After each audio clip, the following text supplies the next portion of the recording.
Yeah. Well, the first game, the Roswell. Okay, well, Lee's here, and I guess Lee will.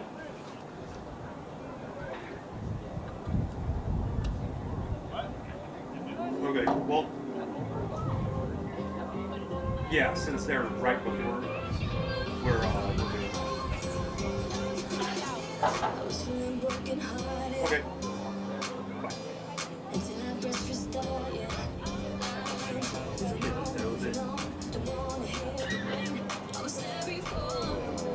That we were doing 4 o'clock here.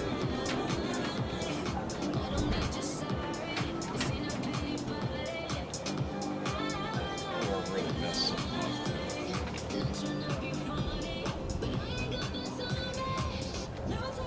Hey, who's the first baseman for Los Alamos? No, yeah.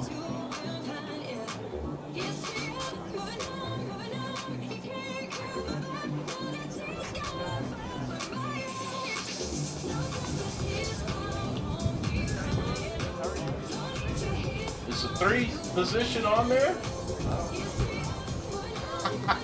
They messed up, I think.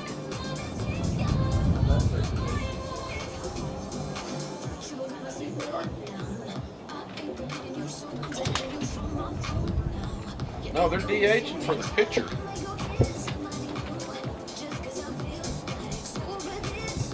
I'm just making sure I wasn't missing it.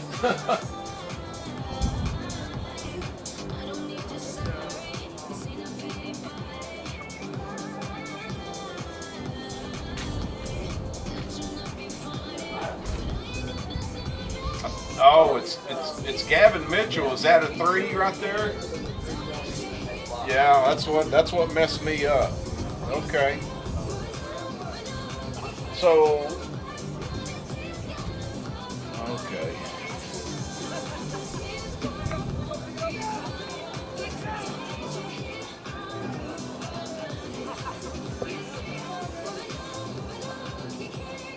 Sorry, I messed up on this deal, Ben.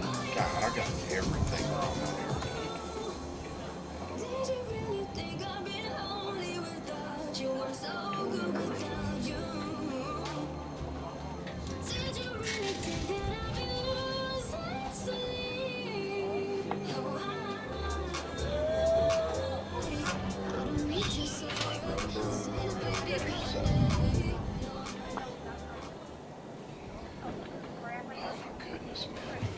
Tires understands the importance of keeping your fleet vehicles running smoothly. Our expert technicians provide quality automotive services and offer an extensive tire selection. Plus, we know that time is everything, and that's why Big O Tires minimizes fleet downtime with priority appointments. Fast, quality service for any size fleet.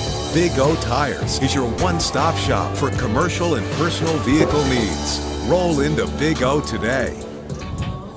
Bob Reed Pest Control is committed to providing the most modern pest management for our clients. Bob Reed Pest Control is involved in every aspect of pest management, from general insects to trees, shrubs, and yard treatments. Also, Bob Reed Pest Control is the only authorized operator for the Centricon Termite Colony Elimination System. No job is too large or too small. We are Southeast New Mexico's pest management headquarters. Call Bob Reed Pest Control today, 623-5344. Find us fast in names and numbers.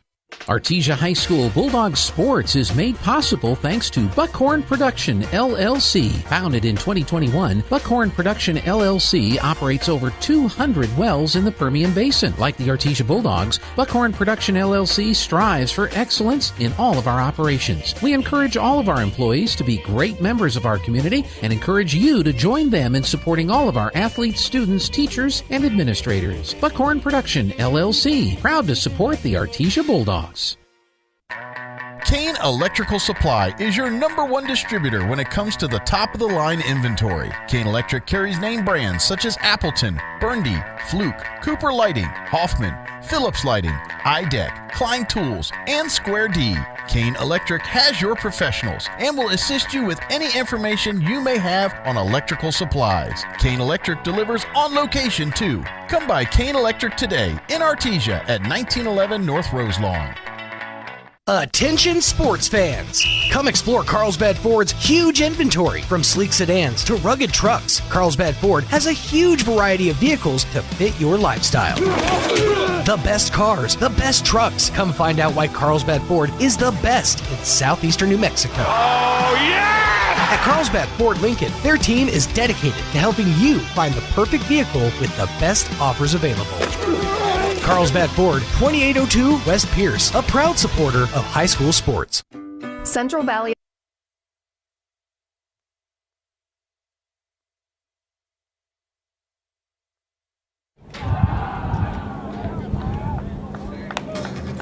We're on. Hello, baseball fans. This is Lee Johnson. We're game 3 of the day, 4 o'clock game between the Los Alamos Hilltoppers and the Roswell High Coyotes.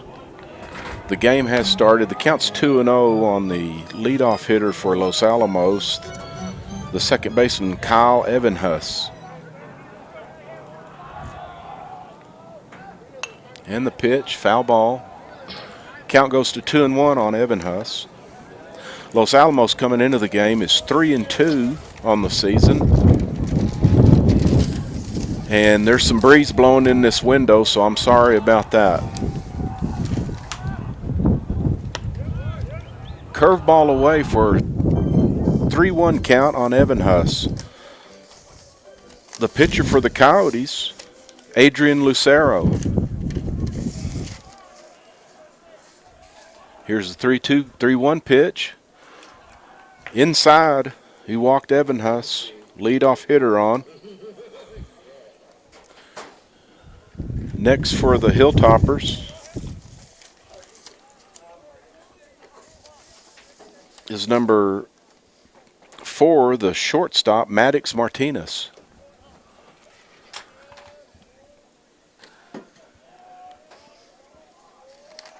Lucero toes the rubber, and the pitch. Foul ball. 0-1 on the shortstop, Martinez. Very specifically.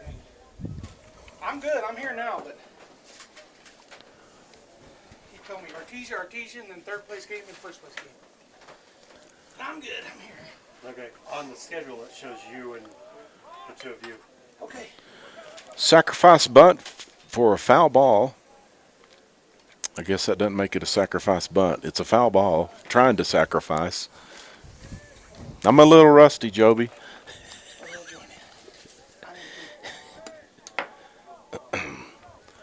Counts 0-2 on Martinez, the shortstop.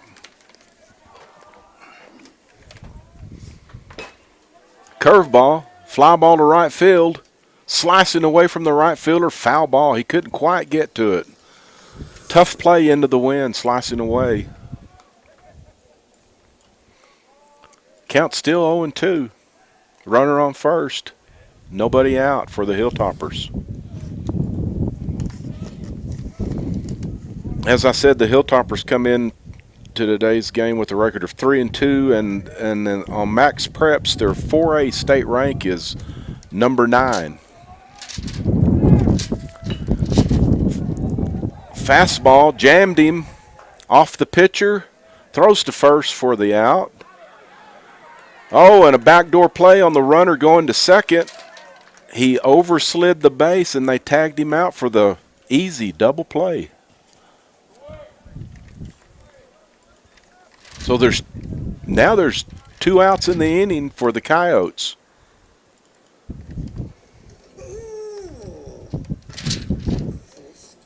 Coming up to hit for the Hilltoppers is the 4-hole hitter, number 6, center fielder Ben Daddlebaum. He's a tall kid. Lucero toes the rubber in the full windup, and the pitch. High fastball, fouled it back.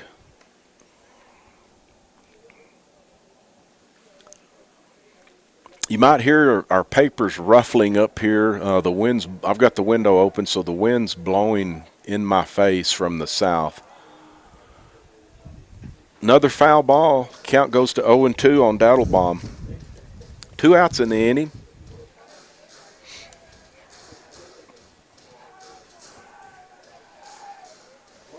Lucero with the windup and the pitch. I'm sorry, that was a ball in the dirt. Now it's 1-2. That was strike 2. Count on Daddlebaum, 1-2, 2 outs. And the pitch. In the dirt, evens the count at 2-2.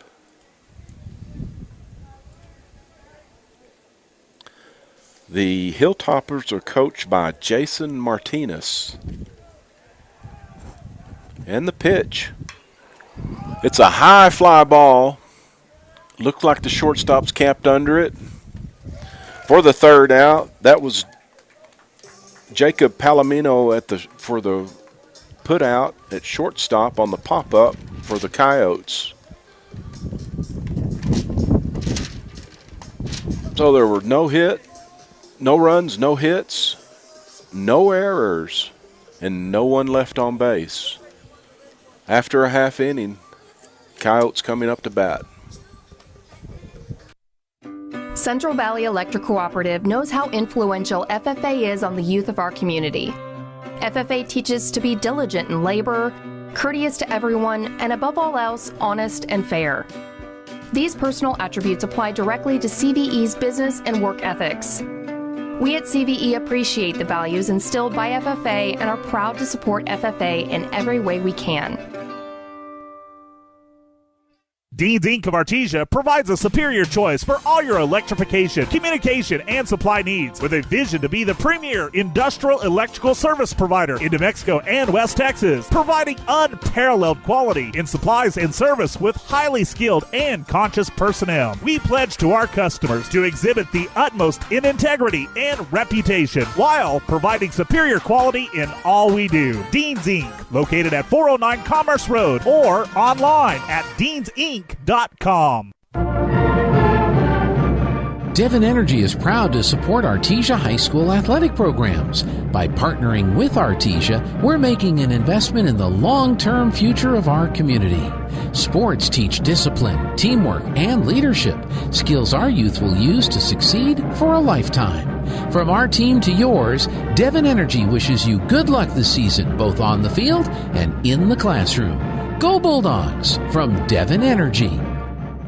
Come on, let's have one more. No, I'm good. And you are too. I called Tommy for a safe ride home. Don't get hammered. Stay out of the slammer. Never drink, then drive. This message from the Eddy County DWI program. To be a champion. Lee Johnson back with Joby Hodling. Joby's setting up the scorebook right now, so he's letting me do the play-by-play. Hope I don't mess up too much. But so the Hilltoppers did not score in their half of the first, top of the first.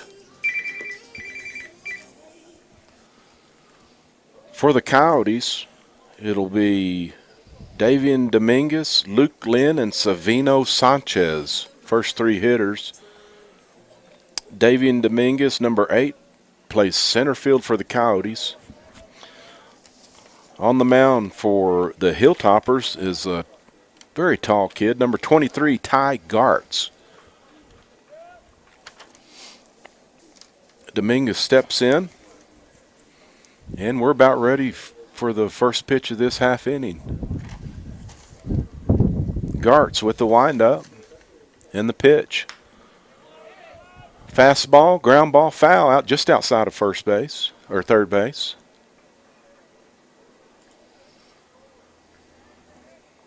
Gartz ahead in the count, 0-1.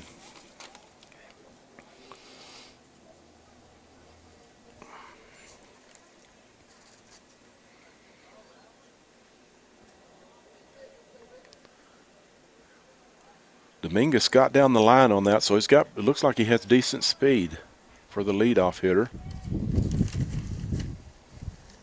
And the pitch by Gartz, curveball away. Count evens out at 1-1.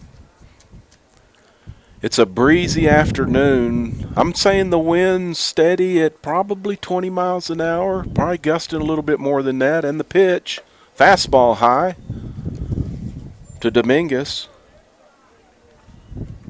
He looks down at his coach. Coyotes are coached by Ernest Lujan. I'll give you their record and rankings in just a minute. Pitched by Gartz, fastball away. Dominguez ahead in the count, 3-1.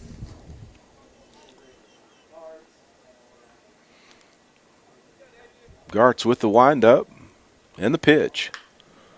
High fastball. That might have been ball 4, but he swung at it and pulled it foul past the third base dugout. Hilltoppers in the third base dugout. They are the visitors. Roswell Coyotes in all white in the first base dugout. They're the home team. Timeout by, I believe, the batter. There were a bunch. Anyway, that was a no pitch. Wind up by Gartz and the pitch. Curveball. Got him swinging.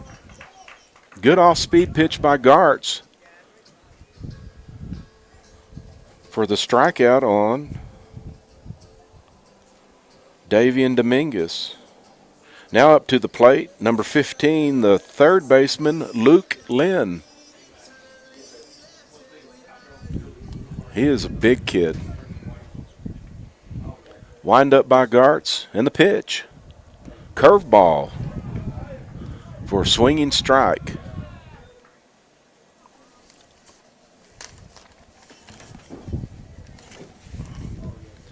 Gartz with the windup and the pitch. Fastball.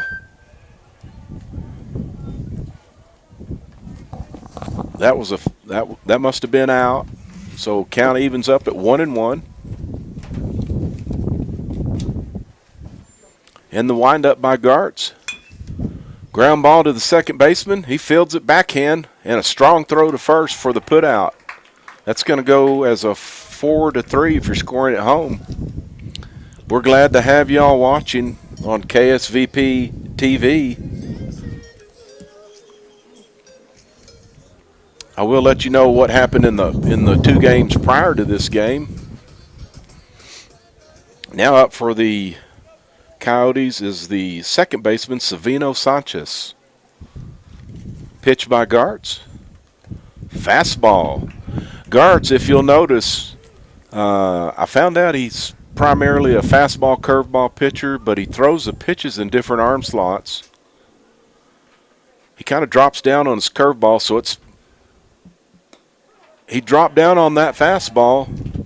I'm going to say his curveball is called what they call a sweeper, and he likes to come down on the side on that fastball sometimes.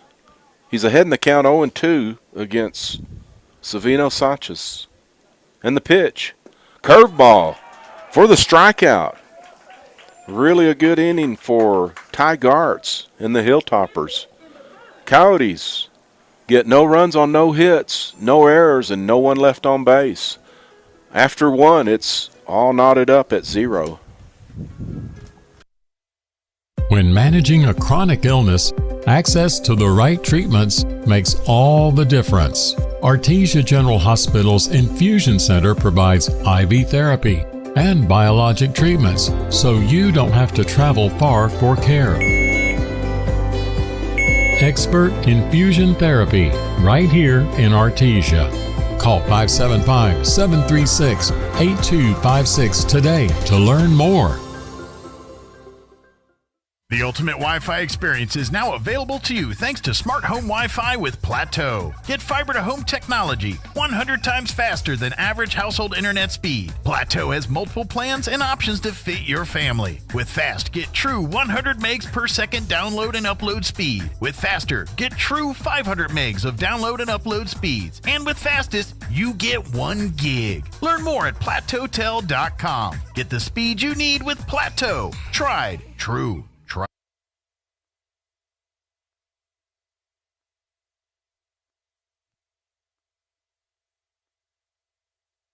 At Richland. For the top of the second inning, Los Alamos Hilltoppers versus the Roswell Coyotes. Still scoreless after 1. And let's see if I can get the right page.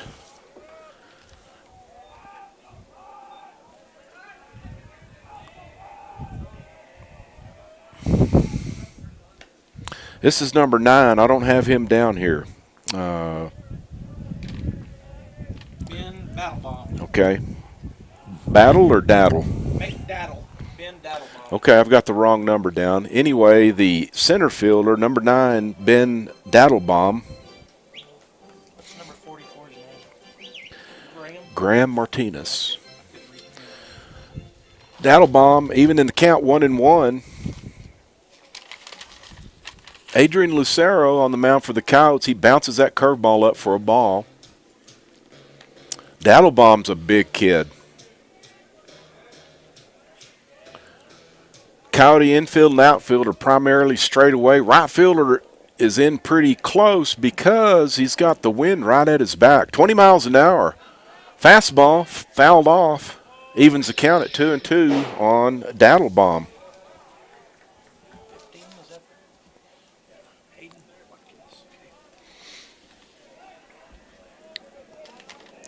Adrian Lucero on the mound for the Coyotes, and the pitch, fastball away, runs the count to 3-2. Catching for the Coyotes, number 2, Diego Villa.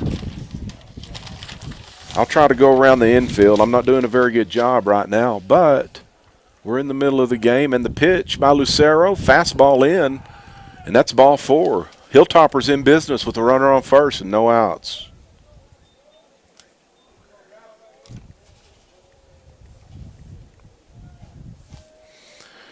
Bringing up the designated hitter, number 44, Graham Martinez.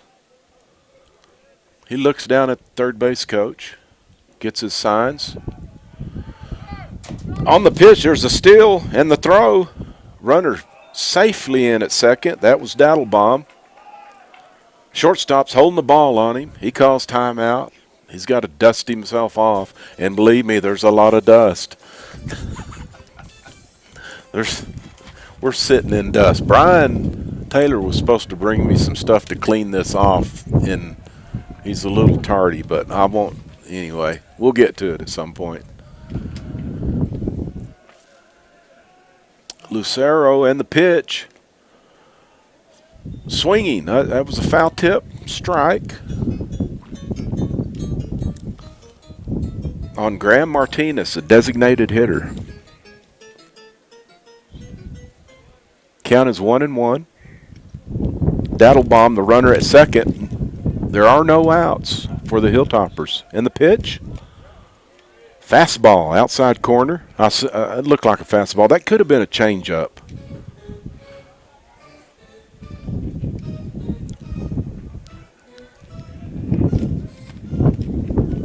We may have I don't know if that's the right count, 2-1.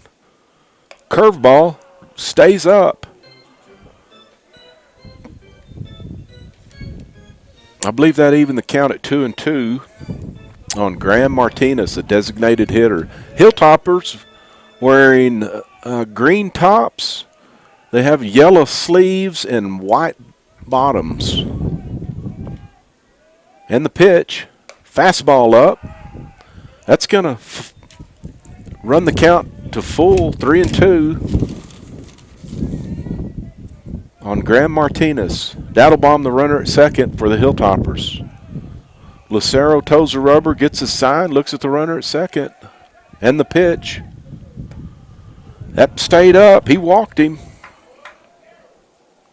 So with nobody out in the inning, the Hilltoppers have runners on first and second with number 15, the third baseman Hayden Watkins, walking to the plate. He's giving the umpire some stuff, and all kinds of stuff fell out of the back of his pocket.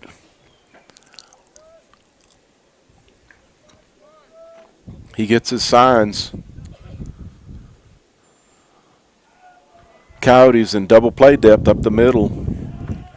Pitch by Lucero. He squares around the bunt. He did go. The pitch wasn't a strike, but he bunted at it, so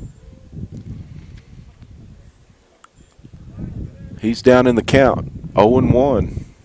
Gets his signs from the third base coach, does Watkins.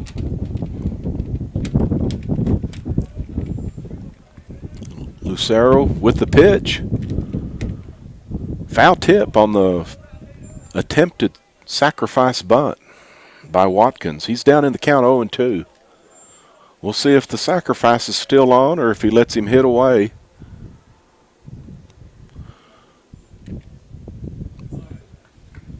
There's not very many people here. If you're coming out to the ballpark this evening to watch the Bulldogs, you better bring some clothes. And the pitch. Curveball stays up. Count goes to 1-2.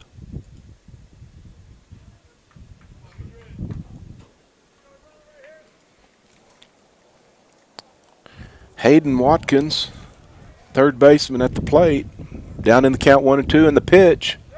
Fastball for the called third strike. So Watkins goes down looking. That's the first out in the inning. Still runners at first and second. Brings up number 13, the catcher, Brandon Walker, for the Hilltoppers. Pitch by Lucero, fastball, caught the outside corner.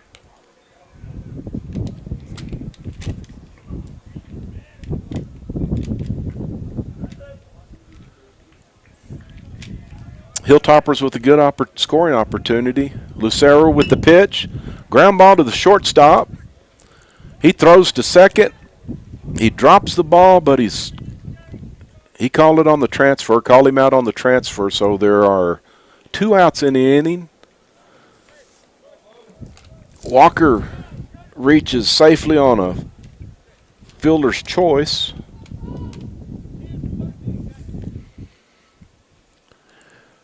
The ball took the shortstop to his right in the hole, and they weren't going to turn a double play on that, so he just got the sure out at second base. I thought he might try to go to third, but it wasn't hit very hard. Now brings up number 11, the right fielder, Boaz Martinez. Fastball just fouled back for strike one. Lucero getting ahead in the count, trying to work his way out of this jam. There are 2 outs, runners at first and third for the Hilltoppers.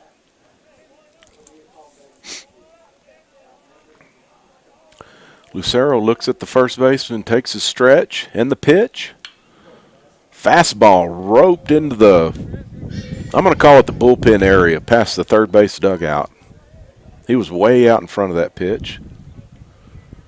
He's down in the count 0-2.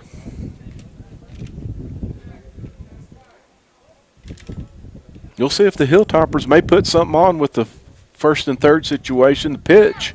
Runner goes. Pitch is fouled away past behind the first base dugout. They were running on that. I guess you could call that a hit and run.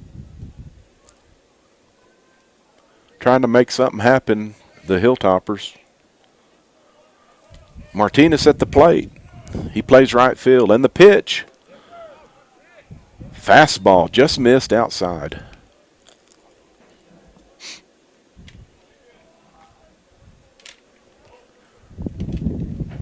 If Martinez can get out of that, it'll be a plus for the Coyotes. Pitch.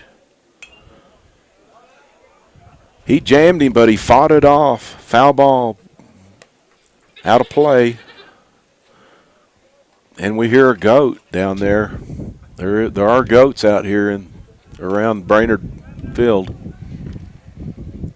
Lucero looks at the first base runner, and the pitch, foul ball, fouls it straight back. Martinez hanging tough. He's fouled 3 consecutive pitches off. Umpire needs some baseball, so he's coming back here. He might get a drink. I don't know.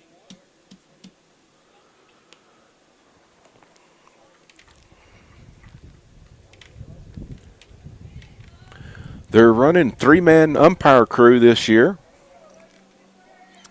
So aside from when there's runners at first and third, there's an umpire behind first base and an umpire just behind the mound. Curveball stays up. It's going to even the count at 2-2.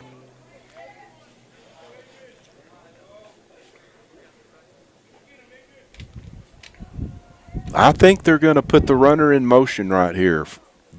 Are the Hilltoppers? We'll see. Nope. Takes a secondary lead.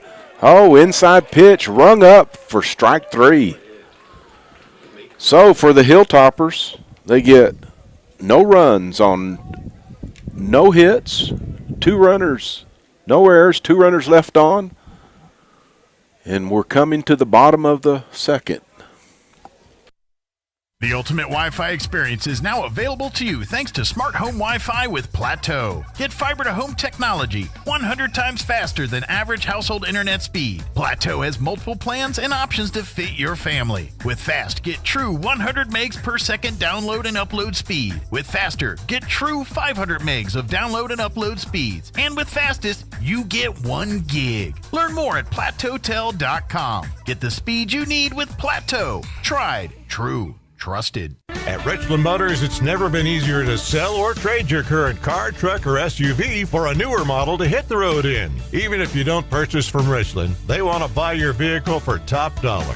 But if you do buy from Richland, don't forget, they're the home of the powertrain warranty for life. That's a whole lot of confidence for you. See Richland for details. 2nd and Sycamore and 1309 Southeast Main. Central Valley Electric is continually learning and advancing technology that improves electric service, reliability, and safety, and in turn enhancing the quality of life for members that we serve in our local communities. CVE offers an account management program called Smart Hub that allows members to track their usage, set up convenient pay methods, and the ability to manage their energy use with smart technologies. A secure system such as Smart Hub is an easy tool to use. To sign up, visit cvecoop.org and click Smart Hub to get started.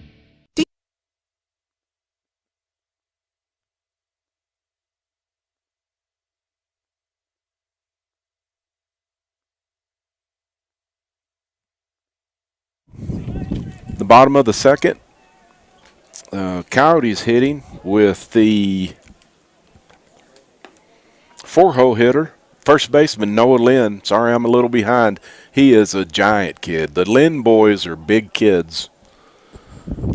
I believe they all play football too. Pitch by Gartz. Oh, Lynn swings and goes down in the batter's box. Lost his footing. He fouled that off to the third base dugout. Count is 1-1 on Lynn. He's the brother of Luke Lynn, who's playing.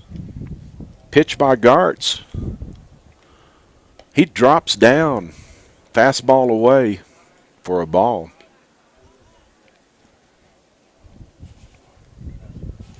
Coyotes looking to get something going. Pitching for Lynn.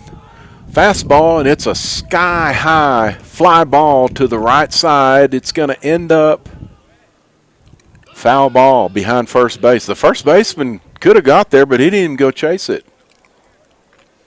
I'm not sure what he was doing, plus he's playing back too. He was way closer to it than the right fielder.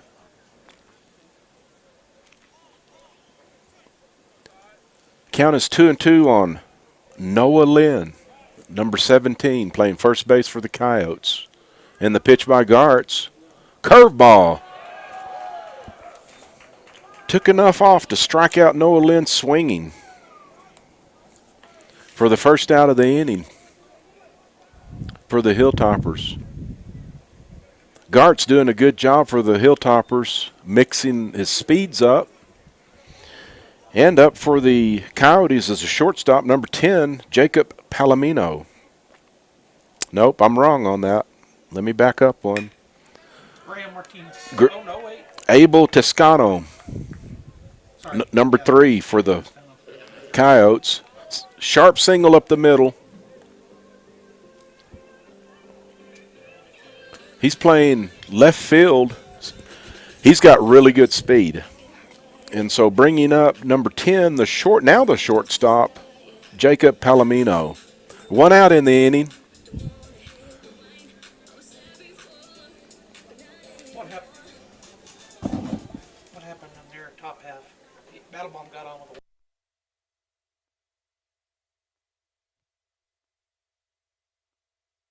second? First. Top of the first. How about the top of the second? Okay. Runner at first. Here's the pitch by Gartz. Sharp ground ball to the third baseman. Great diving play. He throws to second for the first out, and the runner at first was safe. That was an outstanding play to his glove side. Going in the hole to his left was the third baseman for the Hilltoppers. That would be Hayden Watkins. Really a nice play. That was a one-hop shot. For the second out of the inning, now bringing up the DH, number 18, Elias Lujan. Runner at first base for the Coyotes. That is Jacob Palomino. That's a fastball for a strike by Gartz. Hilltoppers playing straight away. 2 outs in the inning. The wind's still steady. It's not blowing. It ain't blowing like it did 2 days ago. The pitch by Gartz. He comes down on the side. That's ripped foul. I believe that was a curveball to Lujan. Gartz staying ahead of the Coyote hitters, against the Coyote hitters. It's 0-2 on Lujan. He's the DH. He's DHing for the pitcher, Adrian Lucero. How did Toscano get on? Fielder's choice. No, okay. Palomino's on. He got on fielder's choice. Batter before him. He was on first. Singled up the middle. Thank you. Gartz threw that last pitch. It was a ball. He toes the rubber in the stretch and the pitch. Curveball. Really a nice pitch for strike 3 swinging against the DH, Elias Lujan. So in the inning, Coyotes get no runs on 1 hit, 1 run, no errors with 1 runner left on base. At the end of 2, score remains 0-0. We'll be right back. You know what the hardest part of dealing with the roofer is? Just trying to get them on the phone. Jennifer here from Trustmark Roofing, and I want you to know that you can always trust Trustmark Roofing to answer our phone. Need a free roof inspection? Just call us at 575-755-ROOF and we'll answer with a live person, a real human being. Have a roofing project already going with us and need to discuss it? Just call 575-755-ROOF and we will answer the phone. No answering machine, no voicemails, and no weird robot automated attendant. That's because at Trustmark Roofing, we're all about relationships and treating people right. That's true for customers and vendors and insurance companies and employees. Anyone and everyone who comes in contact with our company. So if you have any roofing needs at all, trust Trustmark to treat you right and to answer the phone. Our number again is 575-755-ROOF or find us online at trustmarkroofpros.com. Trustmark Roofing, we put people first. Number 9 hitter up for. I got Brandon Walker coming up. Okay. I may have it wrong. Number 13. No. I got it wrong? So I did score it wrong. Shoot. So, Lee Johnson and Joby Hodling. Joby's joining us now. He was working on the scorebook. So we're getting it figured out. But the Coyotes.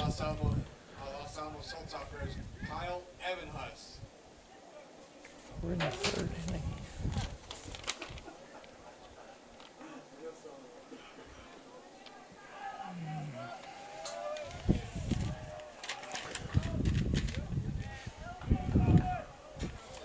Now this is number 7, the 9-hole hitter, the left fielder, Tony Griffith.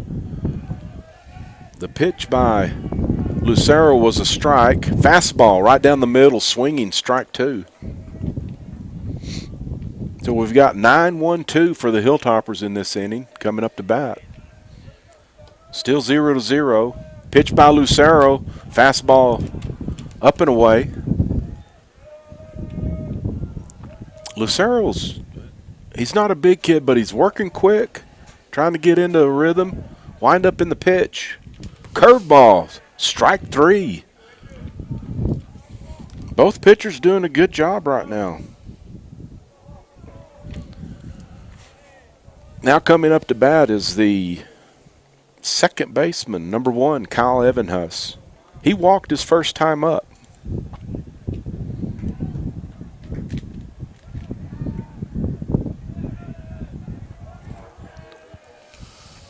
Lucero with the windup and the pitch. Fastball away, just outside. So the Coyotes coming into the game, they are 2-6. And in 5A, they were ranked number 25. So they've got some work to do, but it's a long season. 21 more games. That was a curveball away to Evan Haas, the second baseman for the Hilltoppers. Lucero working quick, and the pitch. Fastball. Swinging, strike one. Well, I fibbed. I do not have them in right, so we're not going to keep my scorebook on this one. Okay. It's too much to try to get it all. Go back and fix it. No problem. Fastball again, evens. Runs the count to 3-1 on Evan Huss.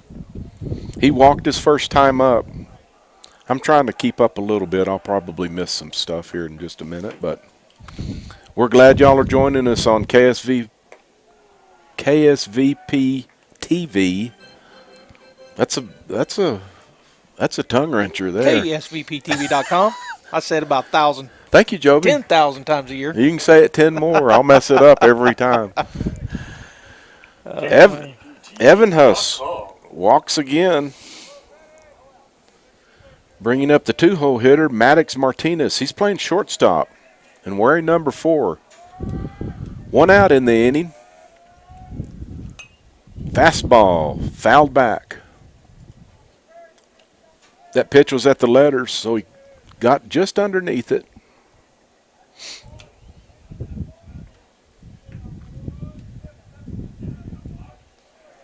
Lucero gets his sign. Runner at first base for the Hilltoppers. He picked. He's safe at first. Just trying to keep him close.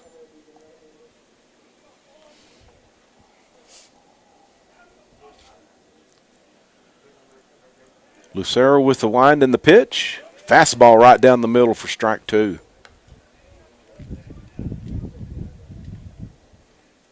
Or strike 1. He picked that first pitch. Well, now the count says 1-1. I'm off. That was a runner went on that pitch. Fouled back. That was a hit and run.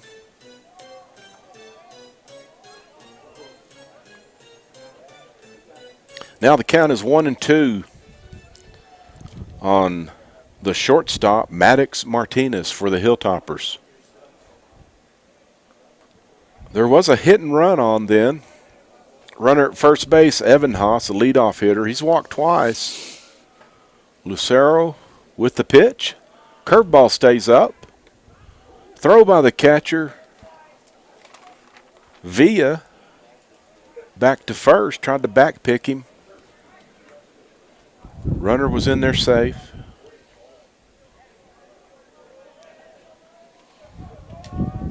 Lucero out of the stretch and the pitch. Runner goes. Throw by Villa. Evan Huss in there safely at second. Really wasn't close on that play. So on the pitch, Lucero has a pretty high leg kick. And that was strike 3 on Maddox Martinez. So there are 2 outs with the runner at second. Gavin Mitchell, the left fielder, up for the Hilltoppers. And the pitch by Lucero, curveball stays up. Mitchell, number 8 for the Hilltoppers. There are 2 outs. Mitchell trying to break the game open with the first run for the Hilltoppers. Fastball right down the middle. Evens count at 1-1. I'm going to say Mitchell. He's a good 6'2", if not 6'3". Tall, slender kid. Good-looking kids playing in the game today. And the pitch. Mitchell hit by the pitch, so he's on. So that's going to put runners at first and second with 2 outs for the Hilltoppers. Bringing up to the plate, center fielder number 9, Ben Daddlebaum. Daddlebaum walked also his last time. There's Ronnie and Janine Null. They had a hamburger and they're leaving. Lucero with the pitch on Daddlebomb. Curveball in the dirt.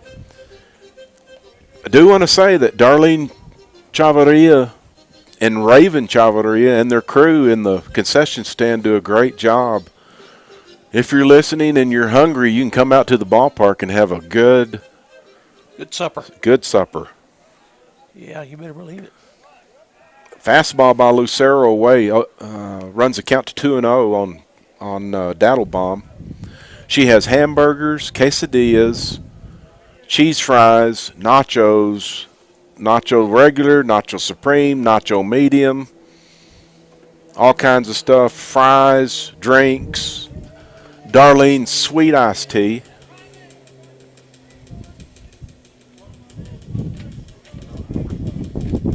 Three and 0 on Daddlebomb. Lucero trying to get out of this jam again. And the pitch. That's going to be a fastball away, and the bases are now loaded. Daddlebomb walks again. He's been on twice. And that brings up the DH, number 44, Graham Martinez. He walked his last time up. Lucero's given up some walks, but not any runs yet. Catcher Villa out to talk to the pitcher Lucero.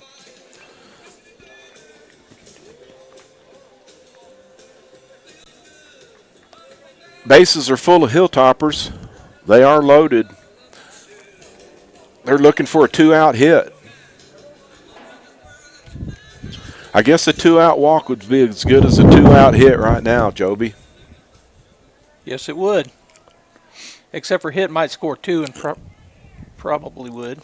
Right. They're playing a little shallow out in the field, though. First pitch by Lucero was a ball to Graham Martinez, the designated hitter. He's hitting for the pitcher, Ty Gartz. Wind up in the pitch. Curveball stays up. Runs the count to 2-0. Lucero's has some work to do right here against Martinez. Right field are very shallow. Left and center fielders for the Coyotes are medium depth. That's a fastball in the dirt. Runs the count to 3-0. I think Martinez should be taking on this pitch.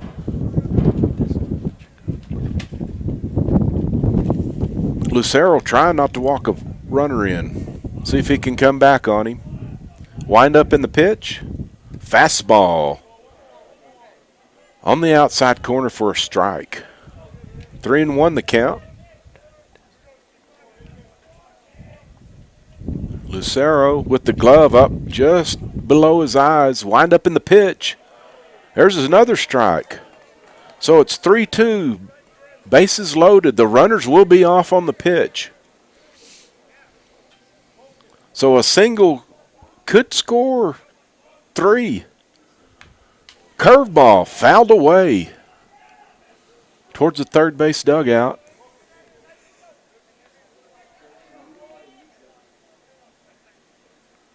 Martinez fought off that curveball. Still 3-2. Runners are going to be off on the pitch.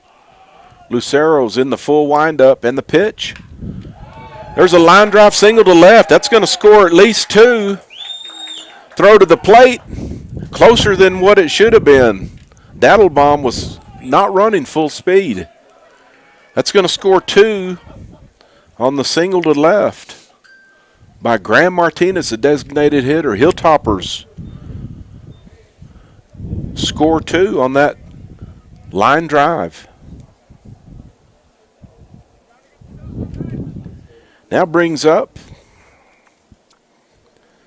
the third baseman, Hayden Watkins, made a great defensive play last inning. First pitch, fastball fouled away on the first base side. Martinez made a gem of a play on a one-hopper to his left. Threw the runner out at second base. Coyotes had a runner on first base. Did not turn a double play, but it was a really good play.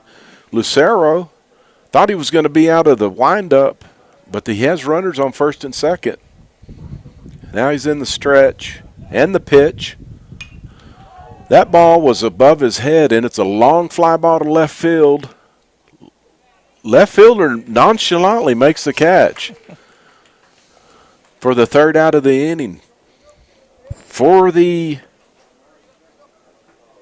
Hilltoppers, got 2 runs on 1 hit, no errors, and 2 men left on base. Coming to the bottom of the second, it's 2-0 Hilltoppers.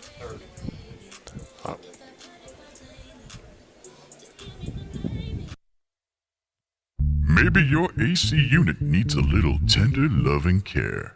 If you don't know where to turn, then you don't know Jack. Fergalicious. In fact, they're downright funky. Fergalicious. Let the boys at Fergie's Plumbing and Heating get your AC unit ice cold, just like some of my lady friends. Don't let any fool make you lose your cool. Fergie's Plumbing and Heating. If you don't know Fergie, then you don't know Jack. 632-2660. Fergalicious. Attention Goddard Rocket fans. When you have a history of greatness, the real challenge starts after the finish line.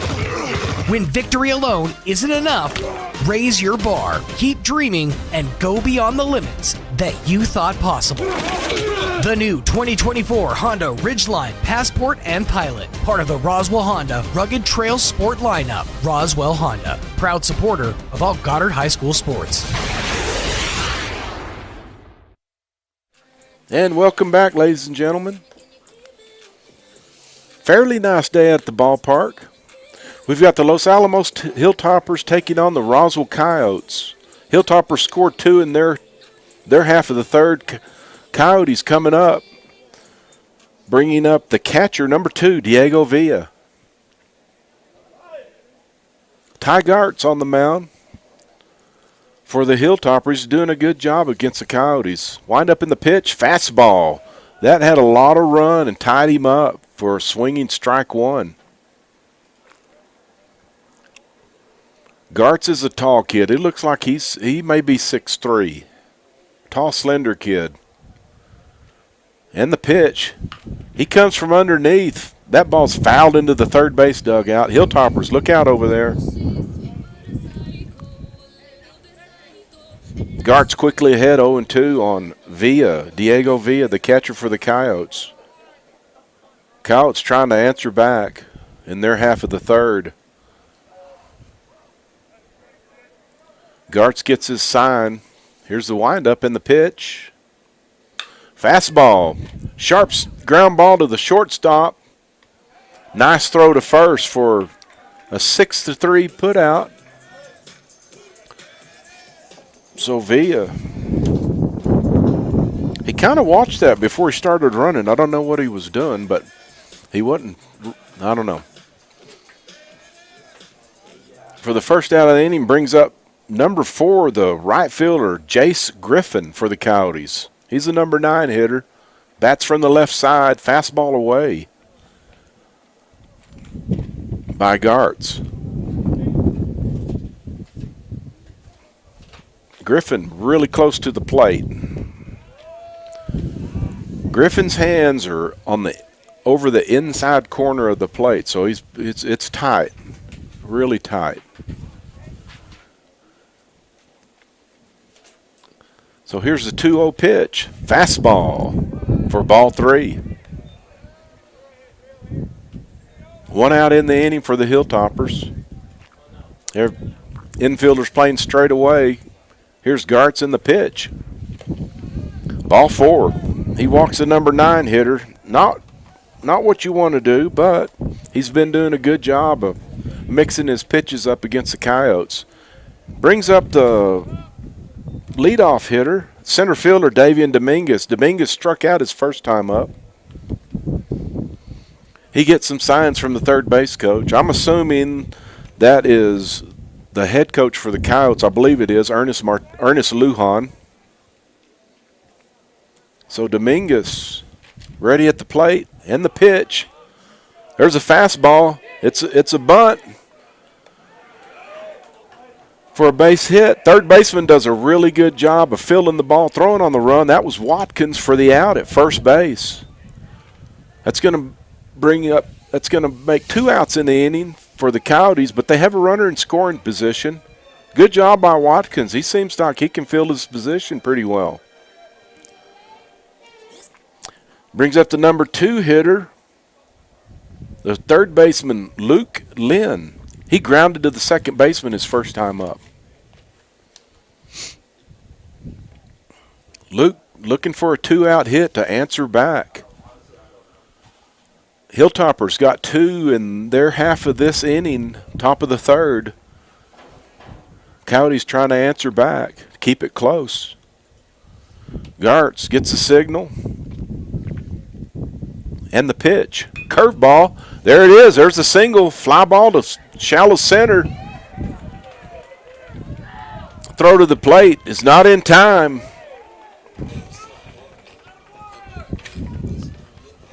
That's going to be Jace Griffin, who walked, scoring from second base. Luke Lynn didn't try to do too much with that curveball. He kind of looped it out into center field, and the wind knocked it down for a single. Brings up the second baseman, number 12, Savino Sanchez. Coyotes get back on the board. Gartz, the pitcher, with the pitch, curveball, stays away. To number 12, the second baseman, Savino Sanchez for the Coyotes. There's a pick by Gartz, keeping Luke Lynn close. The Lynn boys, I would not want to have to feed them. I bet they eat a lot. They are big guys. Don't they both play football, Joe? Oh, yeah, I believe they good. do. Yeah. Very good athletes, period. Right. I saw their granddad sitting over there. I hadn't seen Jeff Lynn, the head coach of the Roswell Coyotes, the football coach. There's the pitch. Oh, tied him up for strike one. He kind of half swung at it, and when he realized he was tied up by the pitch, he couldn't stop his swing on that. Fastball really runs in on right-handed hitters by Gartz. Here's the pitch. Curveball. Ground ball to the third baseman, Watkins. There's the throw. One hops it to first for the third out of the inning. Watkins did a really good job. So, for the Coyotes, 1 run on 1 hit. No errors and 1 runner left on base. After 3, Hilltoppers 2, Coyotes 1. We'll be right back. Attention Roswell Coyote fans. When you have a history of greatness, the real challenge starts after the finish line. When victory alone isn't enough, raise your bar, keep dreaming, and go beyond the limits that you thought possible. The new 2024 Honda Ridgeline Passport and Pilot, part of the Roswell Honda Rugged Trail Sport lineup. Roswell Honda, proud supporter of all Roswell High School sports. Wakefield Oil Company is a name you can rely on with full service at the pump the way it used to be. You can expect service in just 15 seconds. They offer bulk fuel and oil services and even diesel exhaust fluid. Wakefield Oil Company will deliver to farms, ranches, dairies, the oil fields, and more with dependable service you can count on. So the next time you need service or delivery, go with the name that locals have trusted since 1983. Wakefield Oil Company, 311 South Virginia in Roswell. Let them earn your business. Injury. And Lee Johnson back with Joby Hodling. Coyotes got one in their bottom half of the third to make it 2-1. I was going to tell you what happened. I'll tell you in a minute about the previous 2 games, first 2 games today. But up for the Hilltoppers. Going to be number 13, the catcher, Brandon Walker. Adrian Lucero, still the pitcher for the Coyotes. Likes to work quick. He got ahead in the count with a fastball against Walker. Another fastball stays in. They appeal it to the first base umpire, but he said he checked his swing. Walker reached his first time up on a fielder's choice. Here's the windup by Lucero on the pitch. Curveball away. Runs the count to 2-1. That breeze is cold, Joby. I'm glad I have this vest on. pitch by Lucero. It was an inside pitch. He lines it into the bullpen. The wind on Brainerd Park on the field today, it's blowing from right field to third base. Pretty steady. You can hear it in the mics, I'm sure. Curveball stays up. Runs the count to full on Brandon Walker, the catcher for the Hilltoppers. Lucero with the pitch. Hard line drive. Past third base. Called foul. The third base umpire did a good job of not getting hit. Count stays full on Walker. Here's Lucero with another payoff pitch. He gets his signs in the windup. Another curveball stays up for ball 4. So Walker reaches again on a walk. Brings up the right fielder, Boaz Martinez. I'm probably not saying that right. B-O-A-Z is his Boaz. That's how I'd say first it. name, okay? Yes, sir. I believe you're right. He struck out swinging his first time up. So with the leadoff hitter on board for the Hilltoppers, Lucero and the pitch fouled back by Martinez. Martinez playing right field. Umpire's got to make a position switch. So when there's a runner on first base with a 3-man crew, there's an umpire behind first base, as you can see, and behind the pitcher's mound. Pick by Lucero to first. Runner's safe.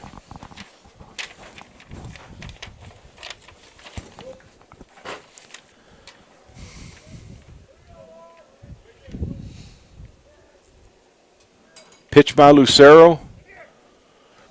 Martinez showed bunt and bunted it foul towards the third base dugout. He's behind in the count 0-2.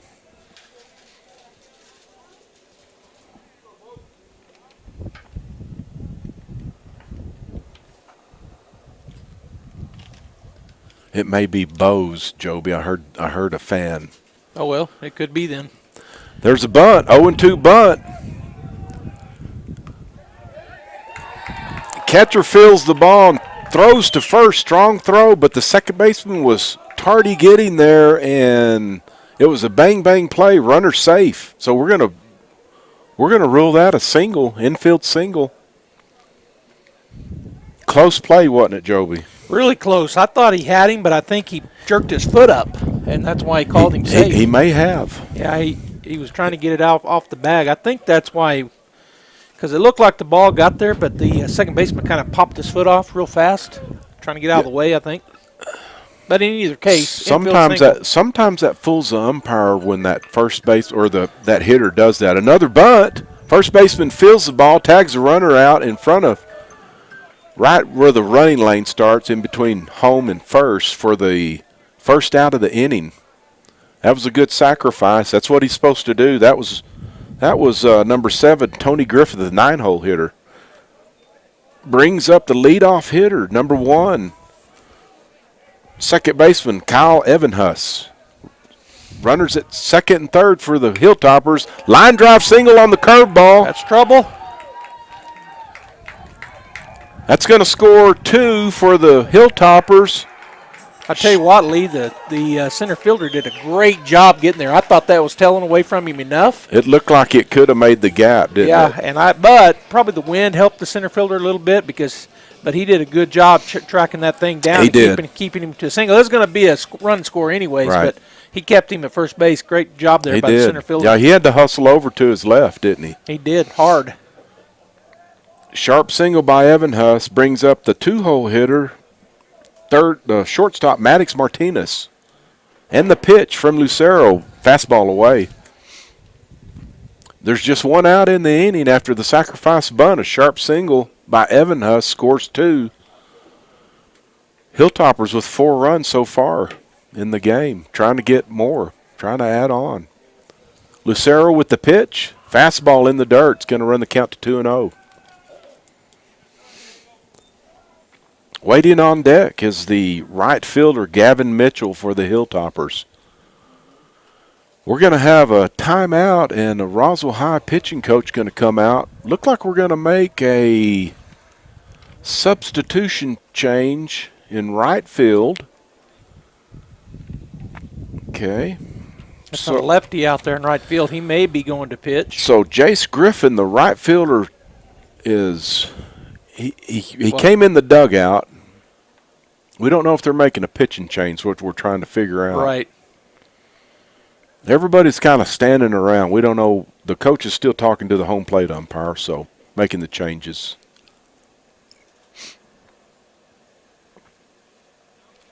Looks like Lucero's going to stay in the game. I'm not sure what number that is in right field that went in, Joby. I couldn't see his number when he went in.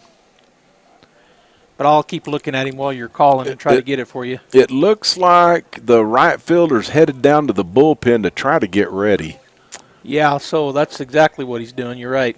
I thought it was an odd switch unless he was doing that, and that's what he's doing. He's going to go throw. He's a lefty. Yeah, that would be Jace Griffin headed down to the bullpen for the Coyotes. The pitch, it's going to be a looping fly ball, just foul ball behind first base. Boy, that thing just had enough slice in it. I thought it was going to fall for a hit. That wind's really making it's knocking him down. Making the ball spin a little bit.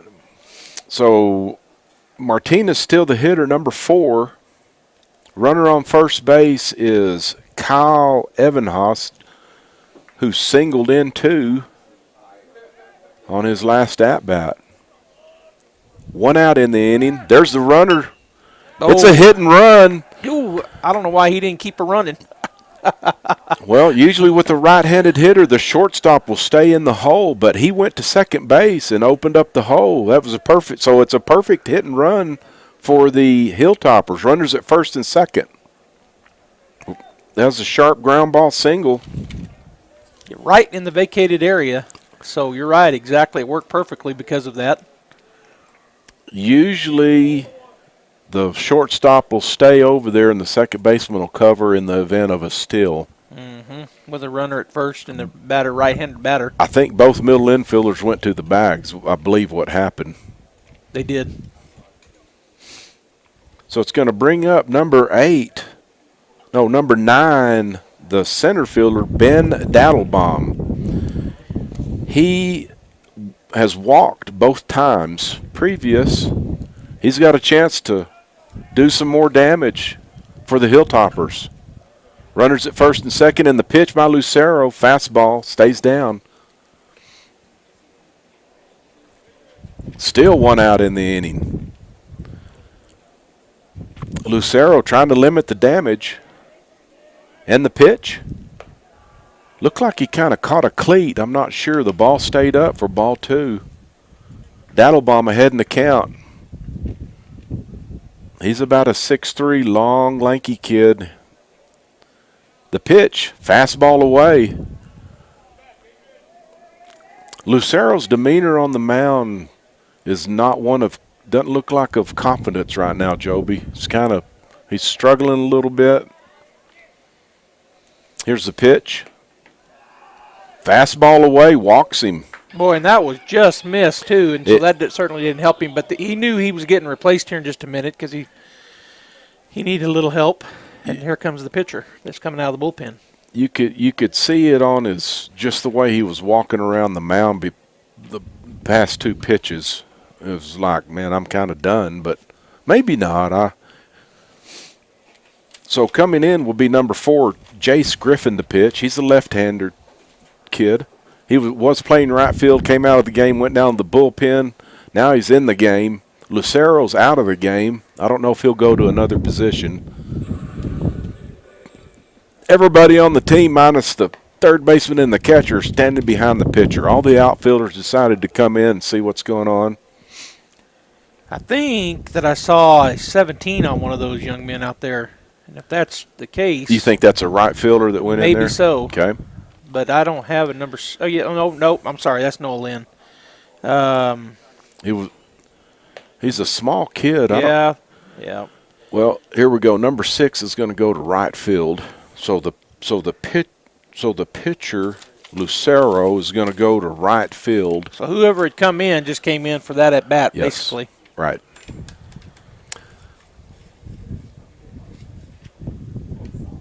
I was looking ahead to our game. The Bulldogs play after this game at 7, taking on Deming Wildcats, and I looked at Deming, and they're 6-2. They've already played 8 games this year. And I'll give you another little tidbit. They're ranked number 4. I always like to look at the max preps. Yeah. I mean, and that because that is one of the criteria is the rankings at the end of the season to rank you 1 through whatever, and you're trying to be the top in the top 16 like basketball.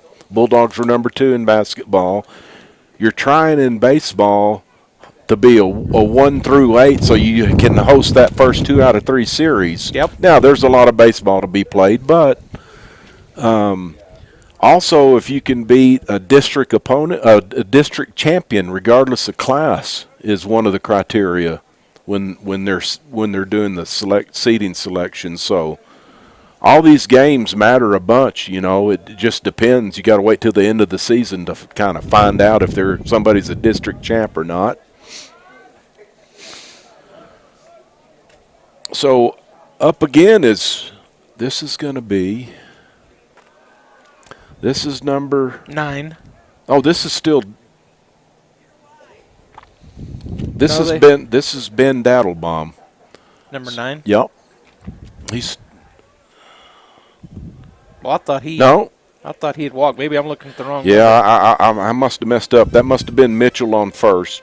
Gavin Mitchell. This is Ben Daddlebaum because that is number 9, correct? Yes, it is. Okay, here's the center fielder. I'm messing up, so excuse me, Hilltopper fans. Well, they got the bases loaded. There's only 1 out. So a fly ball can get a man in, or a base hit can get 2. I know Graham Martinez, number 44, is on deck, so we've got it right. Ball in the dirt. That can get 1 as well. He's safe. So the Hilltoppers score on I'm going to call that a wild pitch. It just got by the catcher enough, didn't get quite past. The Bulldogs have a giant Bulldog head logo behind the plate. It didn't go to the backstop, but just enough. Daddlebaum, the hitter. Fastball, swinging strike. He swung right through that high fastball for a second strike. Count is 3-2. Runners on second and third for the Hilltoppers. And the pitch. That's all the way to the backstop. That bounces back. That's going to walk Daddlebaum. Bases loaded again with only 1 out. Bases loaded again. This is the same thing that Graham Martinez had his previous at-bat. Bases loaded, and he singled. He delivered a 2-run single. He's up again with the bases loaded. Graham Martinez is the designated hitter. He's hitting for the pitcher, Ty Gartz. He's got another chance to really blow this game open. And the pitch. A strike by Jace Griffin, the lefty, evens the count at 1-1.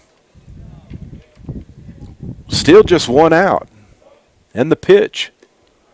Fastball low in the dirt. Jace Griffin going from the windup. He's a lefty, tall, slender, left-handed pitcher. Here's the windup in the pitch. Curveball hit him. That's going to be another RBI for Graham Martinez. He took it off the big toe on his front foot.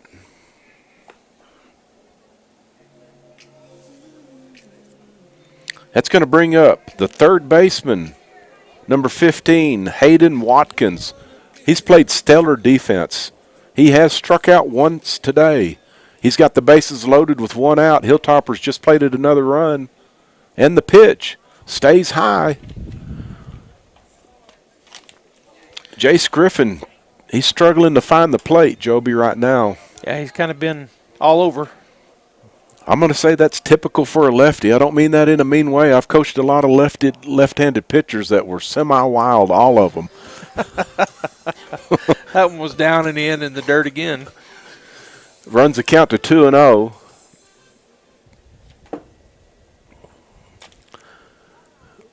Getting a what's up from one of the fans down there.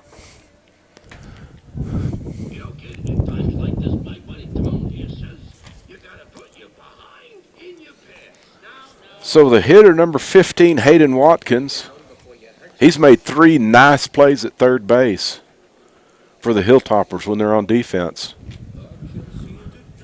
Villa out to talk to Jace Griffin, trying to settle him down. That's a good visit by the catcher. I like that.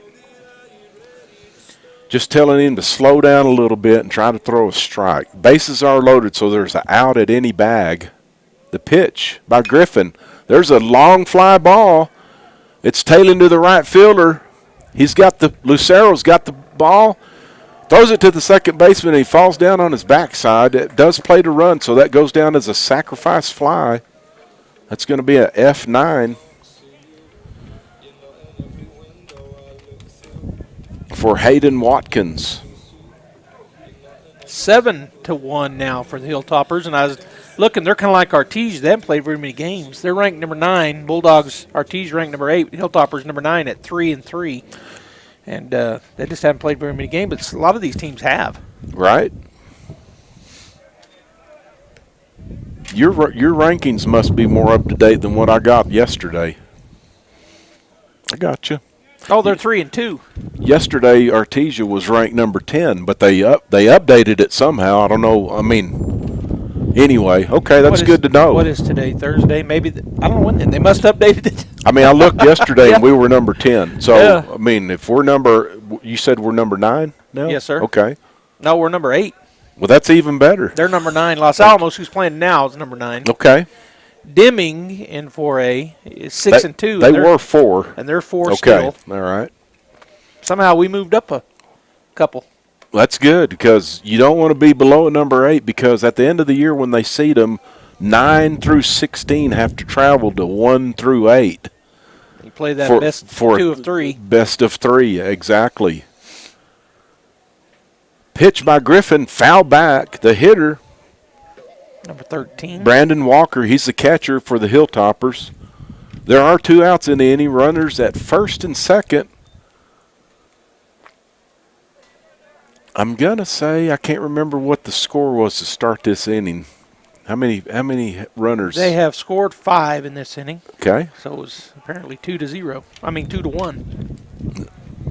I'm looking up at the scoreboard. I got you. Okay, I ought to look at the scoreboard. Well, I was just noticing the new scoreboard. That's new this year, right? It is. Reach over here and whack me upside the ear muff. No. Runners are off. Ground ball to the third baseman. Makes a throw to first for the third out. So the Hilltoppers come up with several walks and a couple of hits in the inning to plate 5. They kind of break the game open. Score goes to 7-1 with the Coyotes coming up in their half of the 4th. We'll be right back. Some wounds need expert care to heal properly. At Artesia General Hospital's Wound Care and Hyperbaric Medicine Center, we use advanced treatments like hyperbaric oxygen therapy to help chronic wounds heal faster. If you or a loved one has a wound that won't heal, call 575-736-8235 today and take the first step toward recovery. Did you know almost 75% of the time we're replacing a roof, something totally weird or unexpected or bizarre happens? Jennifer here again from Trustmark Roofing, and I want you to know that we are always prepared for the unexpected. That's why we always have project superintendent on site at your home at all times to handle those weird, bizarre things as they pop up. Things like an unexpected layer of wood shake shingles under your shingles or rotted out decking boards, problems with flashing or ridges or missing supplies that somebody needs to chase down. These are the kinds of problems that normally grind the crews from other roofing companies to a halt and delay the project. But not with our super awesome superintendent there. He's equipped to handle any problem and keep the project moving along smoothly. Just one more way we do things better at Trustmark Roofing. If you have any... And welcome back, fans, Coyote fans, Hilltopper fans, and any other baseball fans. I'm glad it's baseball season. I know you like baseball, so do I. Hey, Brian. Brian Taylor got here. Did you bring us some stuff to clean this stuff off, Brian? Okay, we're working on it. All right. Up for the Coyotes in their half of the fourth is number sorry, I'm getting my papers all messed up. But number 17, the first baseman, Noah Lynn. I'm going to say Noah, he's a plate of biscuits away from being about 265. He is a big kid. He fills out that uniform. Good-looking kids. Curveball was outside by Ty Gartz for the Hilltoppers. There's a fastball. Evens the count at 1-1.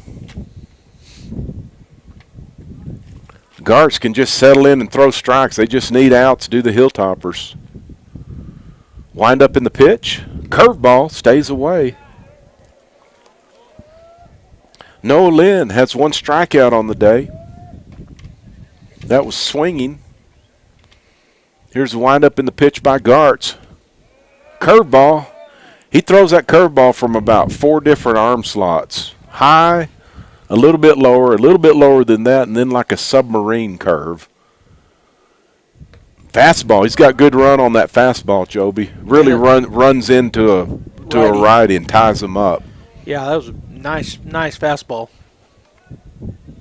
Count 3-2 on Noah Lynn. Sorry, Luke. That fastball tied him up, but he just got a piece of it. Fouled it past the third base dugout. Yeah, I was down and in again. It could have been called a strike. He didn't want to risk it, so he got his bat and head on it. He turned on it quick. He saw it was coming down and in. He got his head around. I'm going to say that's a 2-seam fastball. Got lots of good late action on it. Wind up in the pitch. Same thing. That tied him up. He did a good job of fouling off 2 tough pitches. Yeah, and the thing is, he's got good bat speed because he's getting the head around on it. It's not getting him in on his hands when it looks like it will, but he's recognizing what it is. Getting that bat speed up there to get it. Here's the windup by Gartz and the pitch. Curveball away, walks him. Boy, that was a good effort there by the pitcher. Come down and in with good chasing in fastballs, and then throws a curveball. Right. Great job by the batter. He wins that battle because he recognized it, did not go for it, tried to get him to chase it. Nice curveball. It was off the plate. Just enough. It was a ball, but, man, after getting 2 down and in fastballs, he did a good job laying off of that one. Right.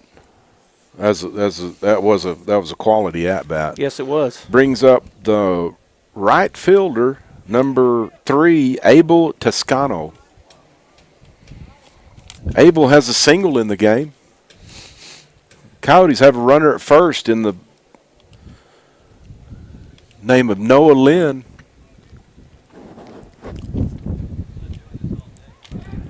There's a pick.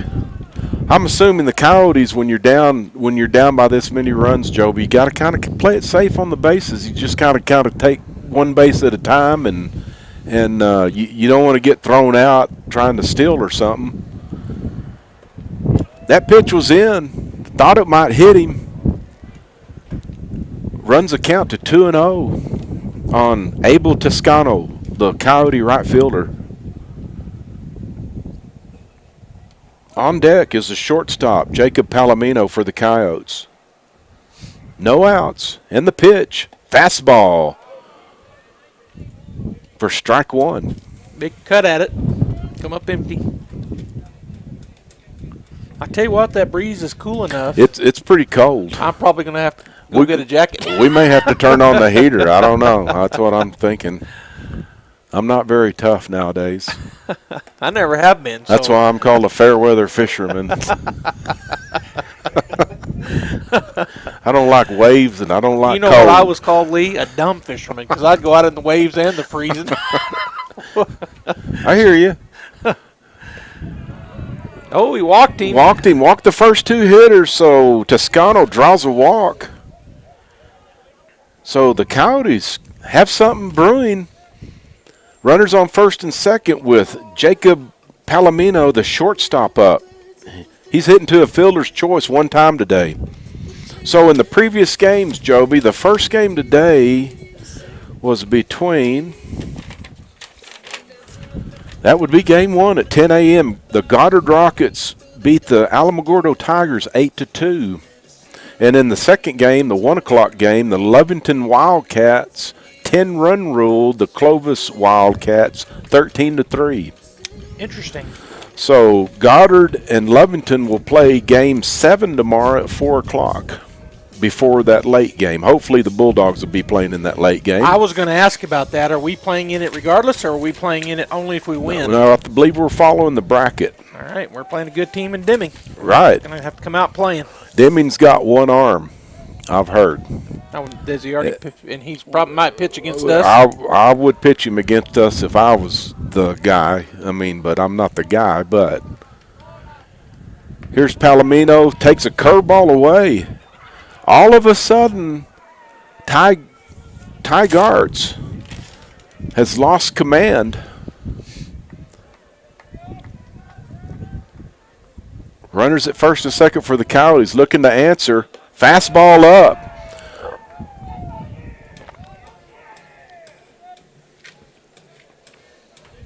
Well, I figure it'll snow tomorrow. No, it's going to be 78. And then the wind will probably blow some rain at us on Saturday. The That's wind, the way it is on these. I think the wind's Artesia supposed to be tournaments. about like this, but 10 degrees warmer. And then on Saturday, hopefully at 1 o'clock, It'll be nice and warm. it should be 82. There you go. Just seems like these tournaments is the next pitch. Oh! That hit him. That hit him. That got some shirt. That was a hit by pitch on Palomine. Going to load the bases for the Coyotes. Coyotes are kind of getting a little hop in their get-along again. Kind of getting excited. Good chance to score some runs. Yeah, nobody out. Bases loaded. Here's a good way to watch a baseball game. There's a green Ram pickup truck down the left field line, and two guys are sitting on top of the cab watching the game. That's baseball fans. I tell you, they could come in. They could. That would be a little more baseball fanish if they come on into the park. That pitch against Elias Lujan, the designated hitter. There's at least one seat open on every segment of our. There big, is, and they're all seat back. I mean, you can't. If you want a seat back, you can get one. You got one here. Yeah, for sure. Not very many baseball fields, high school have that, but we do. Oh, Gartz. He threw that two-seam fastball, and that was an excuse-me swing by Lujan. He's down in the count 0-2. His hands are over the middle of the plate, Joe. Yeah, you talking about him earlier when he was up. He's standing on top of the plate. He is. He really is. There's a ground ball to the shortstop. Throw to second. Throw to first. Complete the double play. 6-4-3 double play. Really nice play there by the second baseman. I mean, the shortstop started it all, but what a turn there. He made the smooth transition from glove to hand and just fired it first. And the runner, Lujan, not the fastest guy, so he had a little more time on that double play pivot. The Hilltoppers would gladly give up one run for 2 outs in that situation. Runner at third, 2 outs. Brings up the catcher, Diego Villa. And then you get a little pop in your step as a pitcher. You get the bases loaded, nobody out. You see that fastball come across the outside corner. He just got a double play behind him. Right. Really good play by the middle infielders. Really good.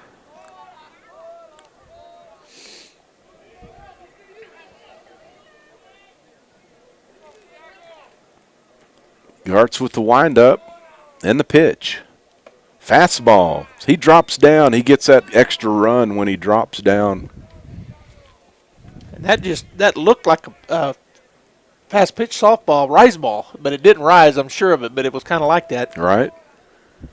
There's the pitch. Another fastball in the dirt. I thought the count was 3-0. That has 2-0 up there. Now there's 2-1. I think the first pitch against. They called that strike. Right, against Diego Villa, the catcher, was a strike. Yeah, the one that hit the outside. And I said he was hopped up because he got that double play behind him. So 2-1 on Villa, trying to get a 2-out hit. There's a pitch away. There's a play at the plate. Pitcher doesn't get there. And number 3, Abel Toscano scores from third. Coyotes answer with 2 runs so far in the fourth. We've got a run in the 5th, but we're not to the 5th yet, I don't think. But there's a fastball away for the walk. Via walks. Bringing up the pitcher. Now he's the pitcher. Was playing right field. The pitcher, number 4, Jace Griffin. He's got a chance to help himself to extend the inning for the Coyotes. And 00 comes in to run. Okay. Down at first base. He's running. He's a whatever the runner is, the courtesy runner for the catcher. Yes, sir. Okay.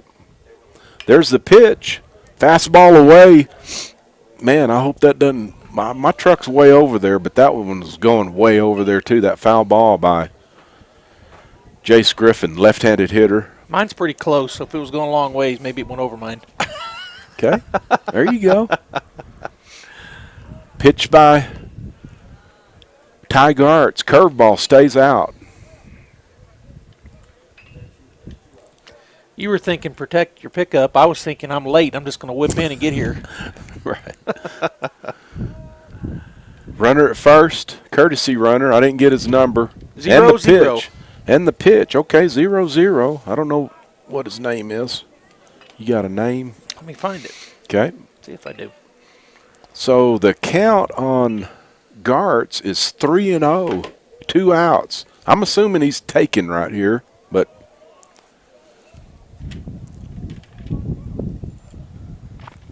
the home plate umpire is going to confer with the first base umpire about what the count is.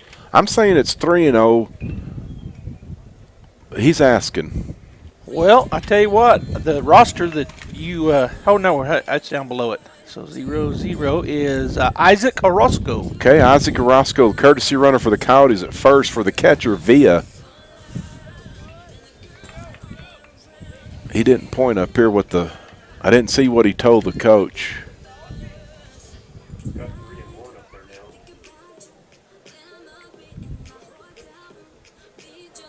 Where was the strike? I never saw a strike, but that's not saying much if I missed something.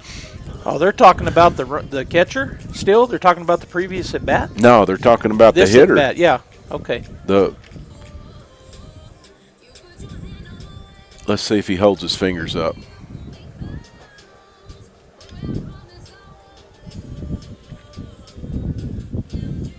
Maybe he'll hold his fingers up. 2 and 1. Okay. So we know the count's 2-1 now. I don't know if Jace Griffin agreed with that, but he's still up there. And the pitch. Fastball caught the outside corner. Evens the count at 2-2 on Griffin. That's that two-seamer running away from a left-hander. He kind of gave up on that pitch. Yep. We'll see if they put the runner at first in motion. Ty Gartz. Time called by Griffin at the plate, so we're going to reset everything. The pitcher hadn't set. The pitcher's still in the set position. And the pitch, that's going to be a no pitch. He's going to call a balk because he had already come set. I guess you got to start over between each pitch, between a timeout. Well, okay, so there was a timeout. He never disengaged the rubber, and he basically quick pitched the hitter. Here's the pitch, stays up. That should be ball. What, doesn't a balk count as a ball? It doesn't, I guess. So it's full count now. With a no count, it would be a ball, or it would be. I might have said that wrong. Weak ground ball to the pitcher by Griffin. He makes the throw to first to retire Griffin. I'm not sure if they still had the count right or not, but. So, up on our scoreboard? No, well, just between the umpires. No, but I think they're still questioning the count, both coaches, with the home plate umpire. But the Coyotes answer with 2 runs of their own in the bottom of the 4th, brings the score Hilltoppers 7, Coyotes 3, going into the top of the 5th. We'll be right back. Did you know almost 75% of the time we're replacing a roof, something totally weird or unexpected or bizarre happens? Jennifer here again from Trustmark Roofing, and I want you to know that we are always prepared for the unexpected. That's why we always have project superintendent on site at your home at all times to handle those weird, bizarre things as they pop up. Things like an unexpected layer of wood shake shingles under your shingles or rotted out decking boards, problems with flashing or ridges or missing supplies that somebody needs to chase down. These are the kinds of problems that normally grind the crews from other roofing companies to a halt and delay the project. But not with our super awesome superintendent there. He's equipped to handle any problem and keep the project moving along smoothly. Just one more way we do things better at Trustmark Roofing. If you have any roofing needs, call us at 575-755-ROOF or find us online at trustmarkroofpros.com. Trustmark Roofing, we put people first. Injury, surgery, or illness can set you back, but you don't have to recover alone. At Artesia General Hospital, our rehabilitation services team provides physical, occupational, and speech therapy to help you regain strength, mobility, and confidence. Take the next step toward recovery. Call 575-736-8174 today to schedule an appointment and get back to living life to the fullest. And we're back here at Brainerd Park with the Hilltoppers at bat in their half of the fifth. So the hitter, number 11, Bose Martinez, just singled sharply in the 6-0 between the third baseman and the shortstop to start the inning. He had struck out and singled the two previous times, so he's on with number 7, Tony Griffith, the right fielder, coming up. The Coyotes did gain some ground by scoring 2 in their half of the fourth. Griffith, the pitcher. That was a high pitch. I thought it hit him, but it hit his bat for a foul ball. He did square around to bunt.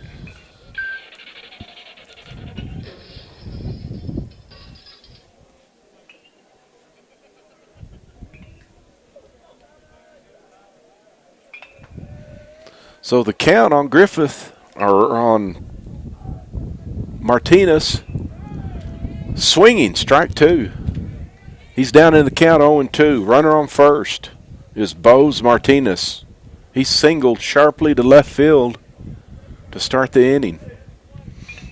Jace Griffin, the lanky lefty, he steps off. He steps back on the rubber, gets a sign. He stepped off again. And he comes set. And the pitch. Fastball. Called strike 3. Great job by Griffith. He's kind of finding his footing right now, Joby, early in the inning after giving up the single. So bringing up the leadoff hitter, number 1, second baseman Kyle Evanhus. He's walked twice and singled. Runner at first base.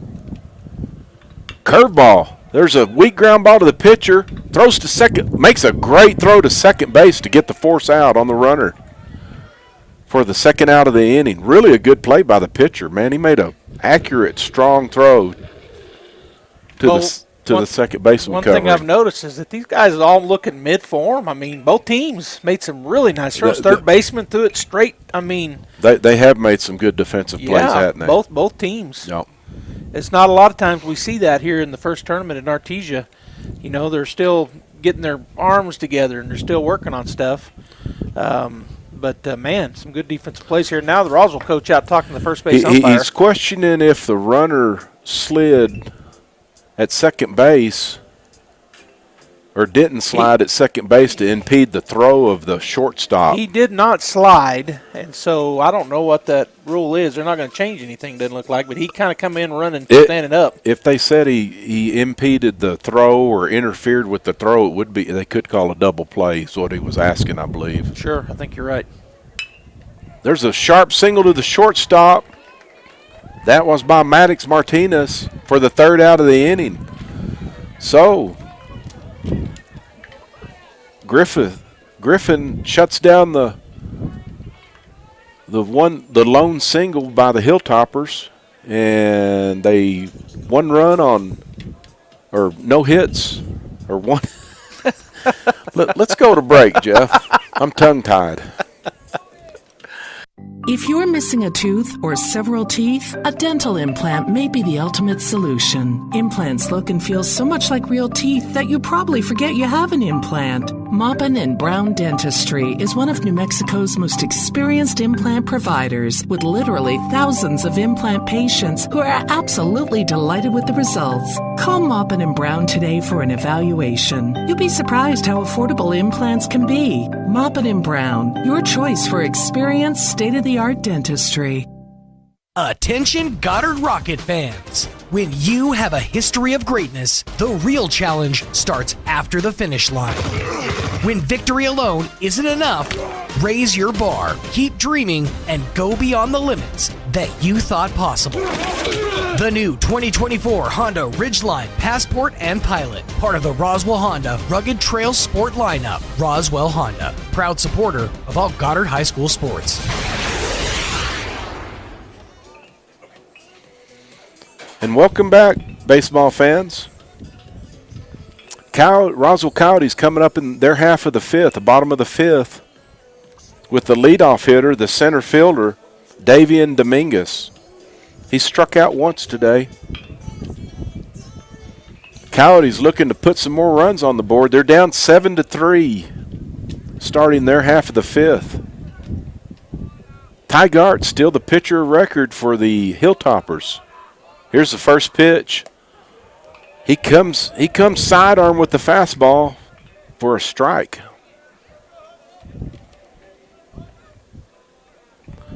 On deck for the Coyotes is Luke Lynn, playing third base. Curveball. Fouled past the third base dugout for strike two on Davian Dominguez, the Coyote center fielder.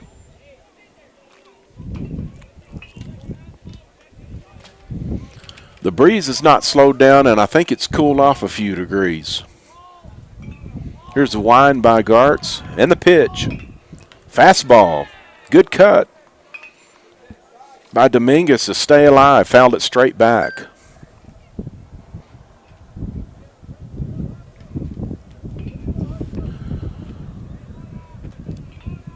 Gartz ahead 0-2 on Dominguez. Wind up, and the pitch. Fastball away. That was well off the plate.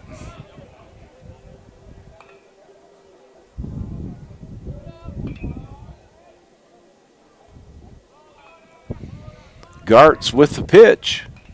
Curveball. Pop up to the shortstop right behind the mound. He has to come in pretty hard. Made a nice play. He had to basket catch that for the first out of the inning.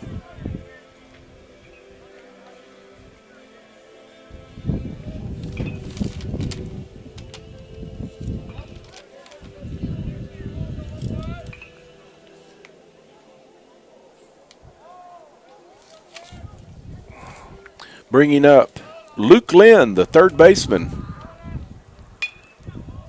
First pitch, fastball, fly ball to right field. That wind's really knocking it down and pushing it foul.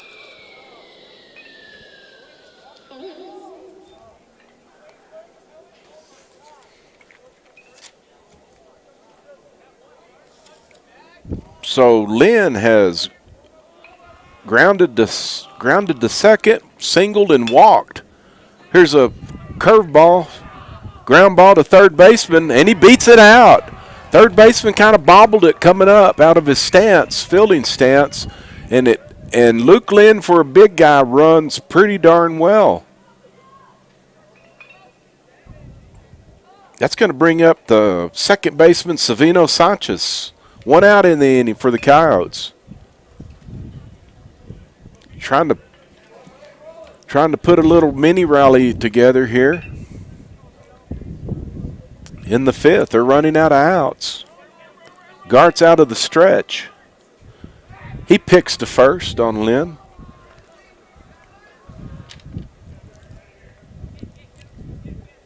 That bobble by the third baseman, Watkins, who's played stellar third base, allowed Lynn to reach.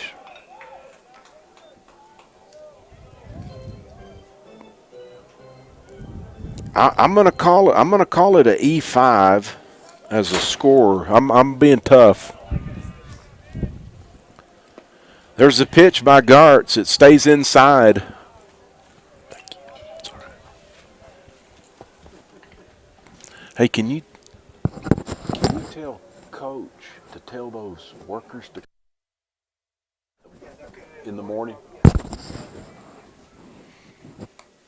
Curveball away, fouled off by Savino Sanchez.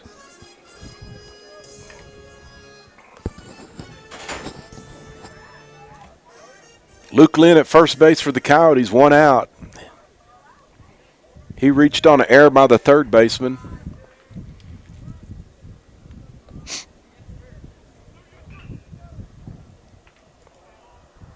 Noah Lynn on deck, number 17 for the Coyotes. And the pitch by Gartz. Curveball stays away.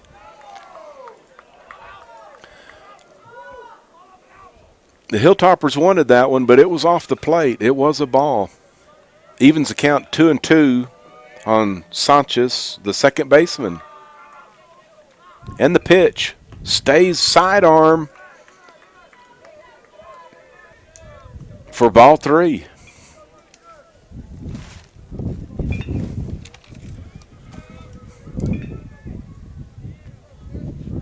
And the pitch, runners off. Ball 4.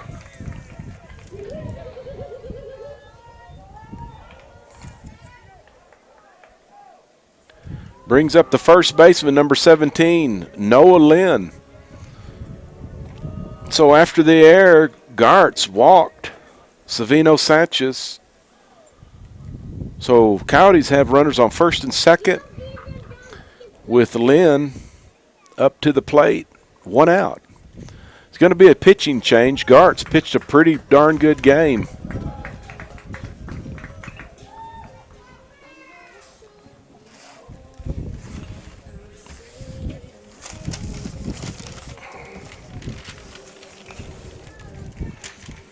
Let's see who's coming in. That's going to be number.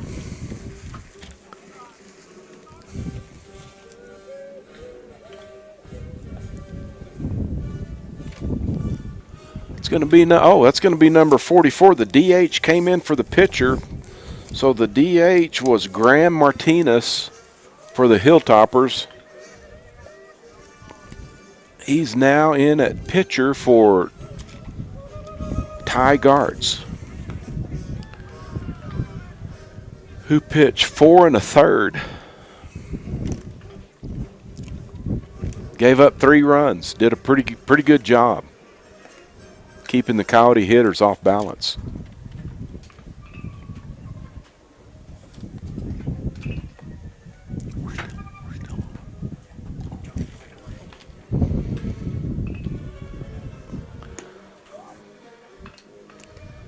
I'm looking forward to the Bulldog game after this.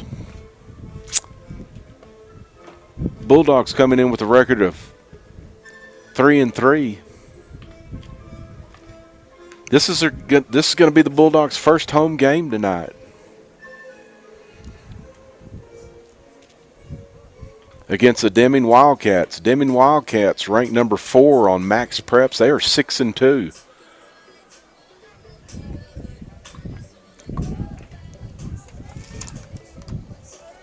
Graham Martinez, the pitcher, got his warm-ups in and is ready to go. Noah Lynn at the plate, runners on first and second, 1 out. And the pitch, curveball stays up by Martinez.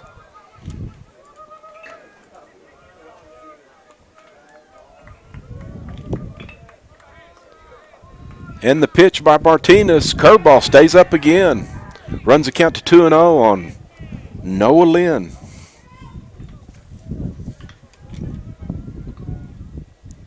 He's out of the stretch. There goes the runners. Double steal by the Coyotes. Graham Martinez, the pitcher, did not look at the runner at second, and Luke Lynn runs well for a big guy. Stole third, and the runner at first went to second. So Noah Lynn has a chance at 2 RBIs with a single right here. Count is 2-1 on Noah Lynn. And the pitch. Curveball in the dirt. Runs the count to 3-1.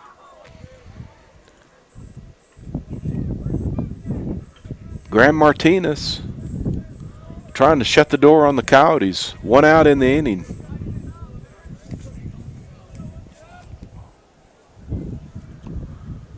Here's the pitch. Fastball on the corner for a strike. Runs the count full, 3-2.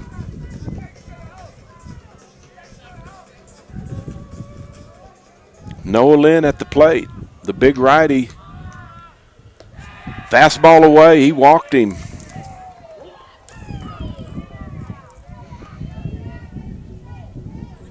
That was Lynn's second walk on the day. Bringing up number 3, the right fielder, Abel Toscano. Toscano walked his last time up. Bases loaded full of Coyotes, and the pitch. Fastball. Toscano had a really good cut at that. Fouled it off. Out of play. Graham Martinez just challenged him with that fastball. 1 out in the inning. Bases full of Coyotes. Martinez out of the windup, and the pitch. Curveball for strike 2. Abel Toscano down in the count, 0-2. Looking to inch the Coyotes closer. Here's the windup in the pitch. Curveball. Stays in. That was a really close pitch. Good take by Toscano. Count it 1-2. Martinez, here's the windup and the pitch. Curveball. Ground ball fouled down past third base. Toscano stays alive.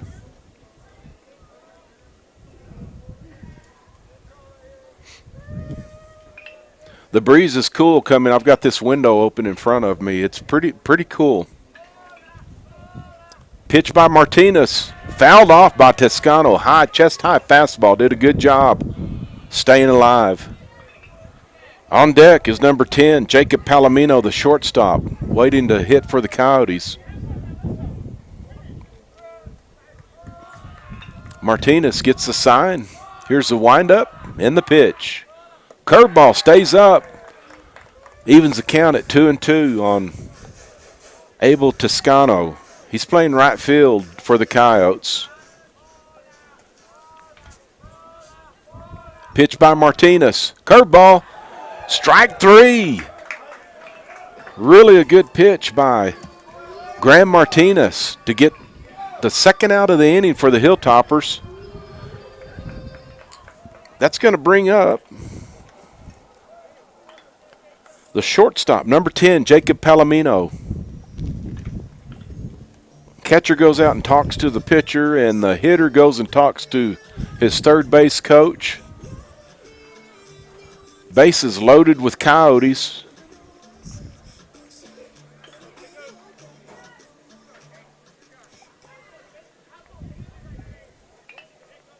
Palomino looking for a 2-out hit. Pitch, curveball, stays up and in. Martinez kind of leaning heavily on the curveball right now. He's out of the windup. Bases loaded full of Coyotes. And the pitch. Fastball away. Runs the count to 2-0 on Palomino.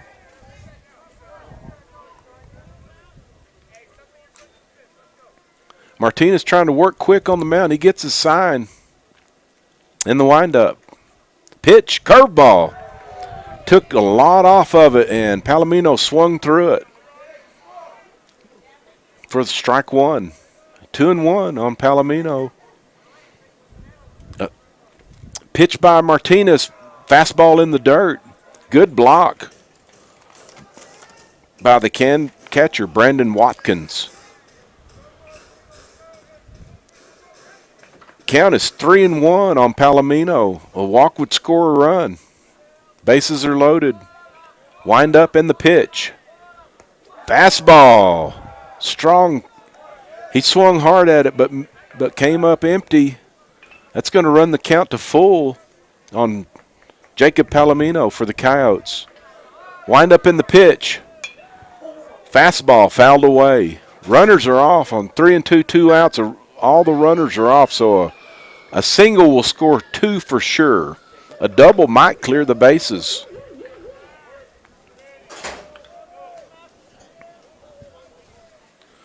Wind up by Martinez and the pitch. Curveball.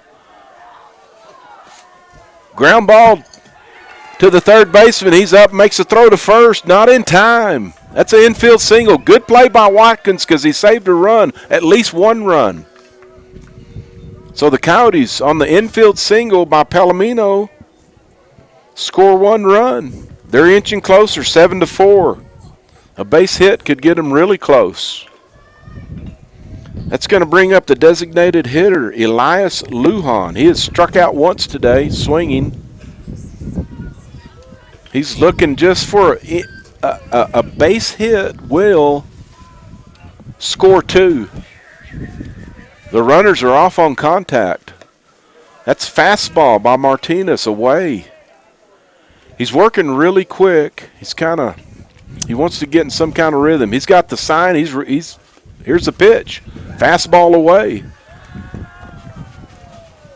I'm not sure if he might not want to take a deep breath, and you sure don't want to go to 3-0 on this guy. With the bases loaded. Still. And there's 2 outs. There is 2 outs. Here's a windup and the pitch.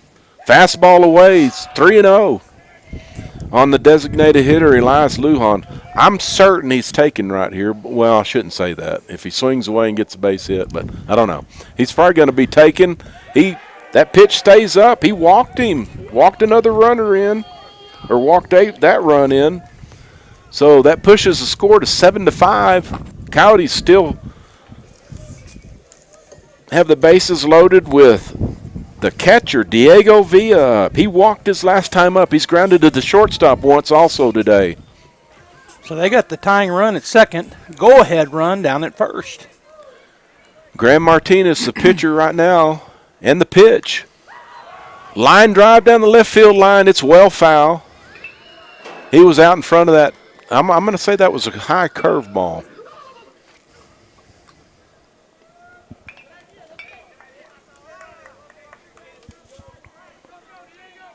Martinez wants the sign so he can get into the windup. He wants to work quick.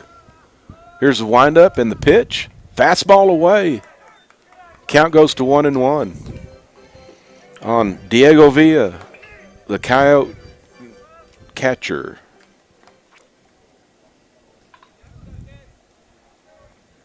Windup in the pitch. Curveball.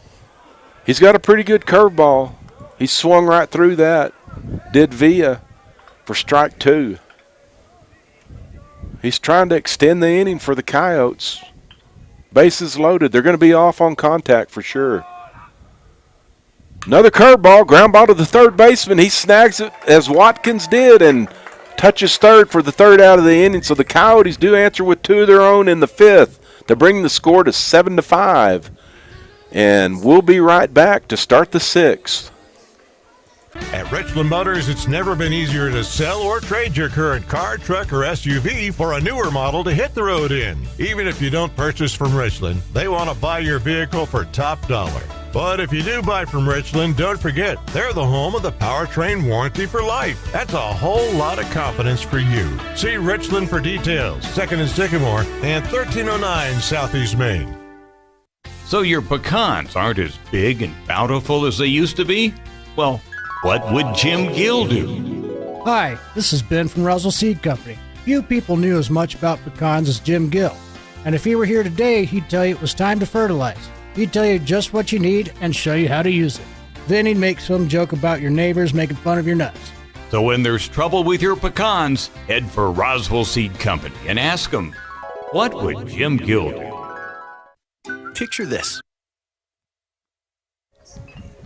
So, welcome back, baseball fans. Lee Johnson, Joby Hodling here. We're fixing to start the 6th, Joby. Hilltoppers have the 4, 5, and 6 hitters coming up. First up in the inning will be Well, no, I'm wrong. The 3, 4, and 5 hitters, number 8, Gavin Mitchell will be up. I missed him the last time. That's where I got messed up. Right in the meat of their order, and they want to do some answering. They gave up those 2 in the bottom of the 5th, so here in their half of the 6th, they want to get those runs back, I would guess. They're still winning 7-5, but you always want to match. Once you get ahead, and if you can match, you're going to win the ball game. I tell you what, Lee, I'm going to say it again. Man, these teams are making some decent defensive plays with the first. It's not, they've all been playing, so it's just my first game. Right. But, man, that third baseman, that was a good play. Ball was hit hard. It was to his right. He went down to one knee and backhanded it. Yeah. He was still in front of it, too, though. I mean, he made a good play. Yeah, he's made some good plays today. So, Jace Griffin, the pitcher, lefty for the Coyotes. First pitch is a ball to number 8, Gavin Mitchell, the Hilltopper left fielder. Here's the pitch. Looked like he took a little off. I don't know if that wasn't a changeup or not. I'm going to tell you it was. I saw it in his hand when he come around. It was definitely a changeup. It was a good pitch. It was a good pitch. Fastball right down. Oh, okay. Well, that must have been low. It even runs the count to 2-1 on Gavin Mitchell. Curveball. Weak ground ball back to the pitcher. He runs to first, tosses it for the first out of the inning to I'm going to say that is Noah Lynn playing first. There's 2 Lynn brothers playing, one at first and one at third, and they're both big guys. Yeah, Eli and Noah. Hard to miss them. I tell you what, there were 2 pitches in that count, including the one you thought was a strike. I think what's happening is the catcher, he turned his glove over on both of them. Right. Like he turned it this way, which they can't see me, but he turned his hand up the wrong way. His palm up. Yeah. And I think that didn't help the umpire make those calls. I mean, it looked, because it bopped them both up. I think it looked low to the umpire. That was a great curveball right there for a strike. Griffin, the pitcher, Jace Griffin for the Coyotes, working pretty quick. He's a lefty. The hitter, Ben Daddlebaum, he's walked 3 times today. Been on base every time. Curveball. That was a back foot curveball. He swung through it. Runs the count to 1-2. Does Jace Griffin on the hitter, Ben Daddlebaum. He's playing center field. Curveball. There's a weak pop up to the shortstop. Going to be a tough play. He had to make a running catch coming in. Yeah, that wind just knocked it down. Without that wind, it's probably a center fielder's making that catch. It could be blowing a little harder. I'm not positive, but it's blowing pretty good. Yeah. It's nothing like it was earlier this week. No, it's nothing like we want it to be ever again. Exactly. And now I was going to say we may not be playing if it was doing what it was doing earlier this week. Right. We couldn't see the players. Yeah, this is wonderful compared to yes. Graham Martinez was the DH, now the pitcher. He took ball 1. It was up high, but that one he took a big swing at it. I think so it 1-1. Yeah, on the curveball.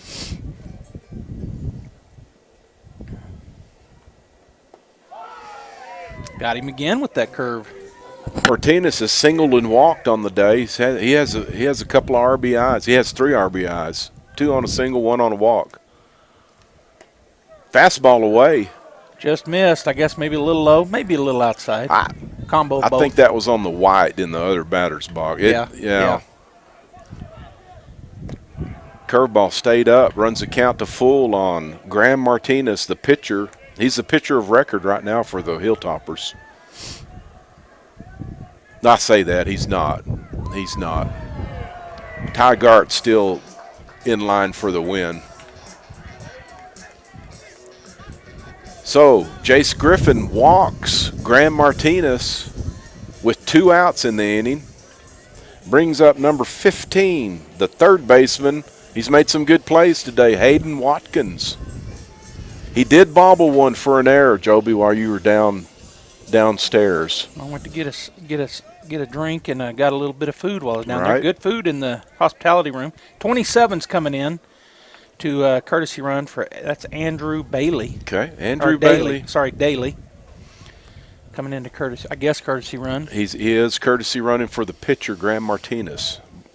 Hayden Watkins, the third baseman, up.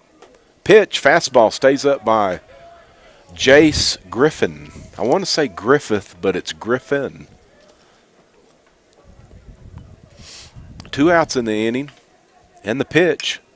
Fastball, high fly ball to the center fielder who's coming up, makes the catch for the 3rd out for the Coyotes, retires the Hilltoppers, 1 walk in the inning, and the score remains 7-5 Hilltoppers over the Coyotes, who are coming up in their half of the 6th, and we'll be right back. You're behind the wheel of a John Deere compact tractor. You're effortlessly breaking ground, moving piles of rocks just by moving a lever, and enjoying the sun as you clear brush across your pasture. We could keep trying to put you in the moment, but to really understand what this feels like, you just have to get in the seat. Stop by Pecos Valley Equipment in Artesia and Roswell, or visit us online at pecosvalleyequipment.com. Attention Roswell Coyote fans! Do you love your car? Well, Roswell Hyundai wants to help you keep your current car with a lower payment. Introducing Refi with Hyundai. Roswell Hyundai wants to help you refinance your current vehicle with rebates and discounts to lower your payment. If you're ready to upgrade, Roswell Hyundai has a fresh inventory of new and pre-owned vehicles. With special financing available, Hyundai can help regardless of your credit with I-10 accepted. Don't forget, all new Hyundais come with a 5-year bumper-to-bumper warranty and 2 years of free oil changes. So upgrade your ride or refi with Hyundai. Roswell Hyundai, 1909 West 2nd, a proud supporter of Roswell Coyote Sports.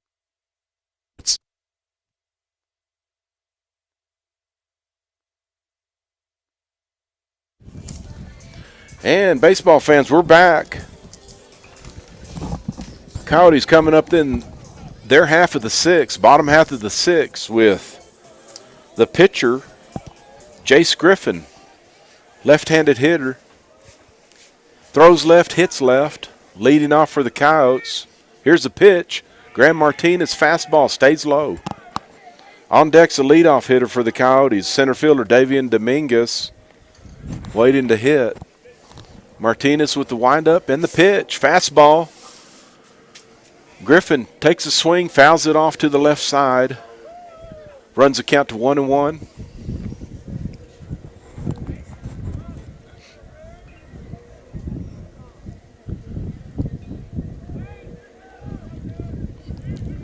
Umpire had to tell the Coyote dugout to do something. I'm not sure if the gate's open down there or what. We can't see the gate on the south side of the dugout, south end of the dugout over there. It must have been open. Swung open by the wind, probably. Martinez with the pitch. Fastball stays in.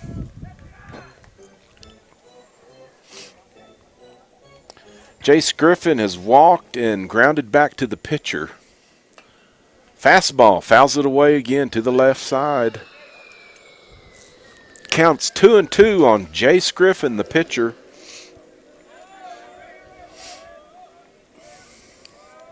Martinez with the signal, sign, and the pitch. Curveball, line drive to center field. He's playing pretty shallow and catches it, comes in 3 steps and makes the catch for the 1st out for the Hilltoppers. Another good play by the outfield. Both teams, I said it earlier, and I'm going to keep saying it because they're making good plays. It's hard with that wind blowing like it is. It is, and they're positioned pretty well because with the wind blowing like that, you can't play back there on the warning track. All that stuff's singles, Right. or really, really hard catches. Right. So they've got him positioned pretty well. They definitely do, but he still had to come in. He did. And he kind of wobbled for a minute, but then he get caught up to it and made a play.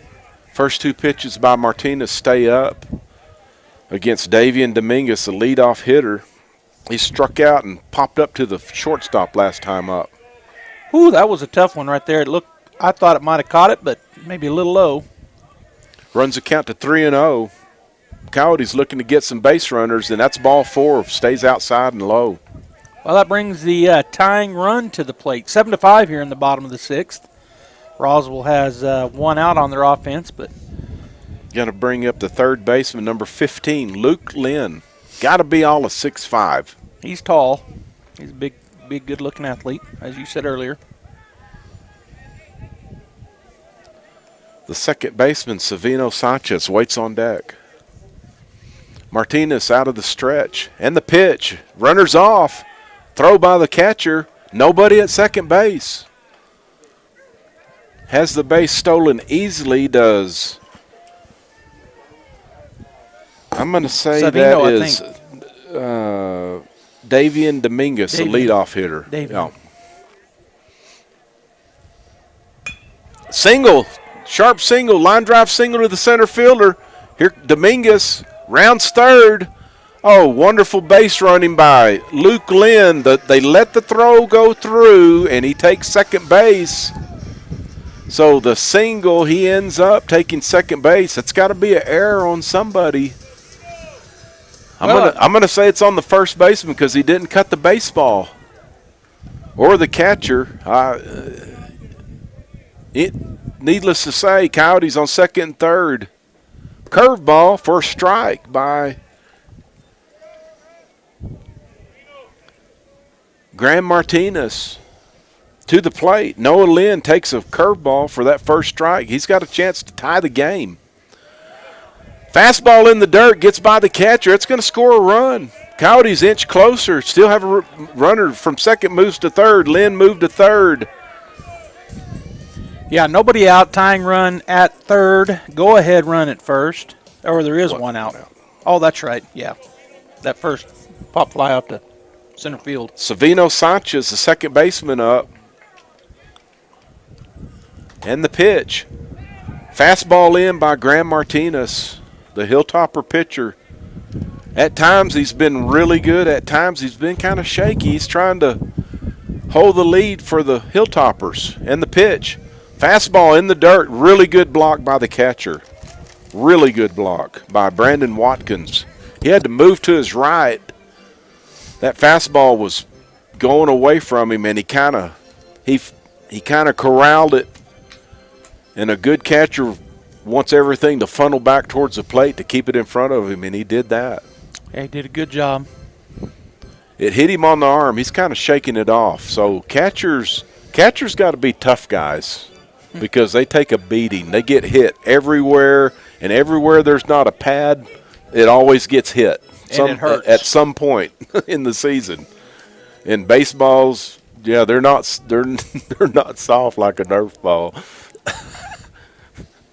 No, they're really hard. Yeah. But it didn't hurt me a bit when he got hit. I didn't even feel it. Right. He'd probably argue with you a little bit. I didn't even feel it. Right. Pitch by Martinez. Fastball down, and he walks him. Coyotes in business still. Runners at first and third, one out with the big first baseman.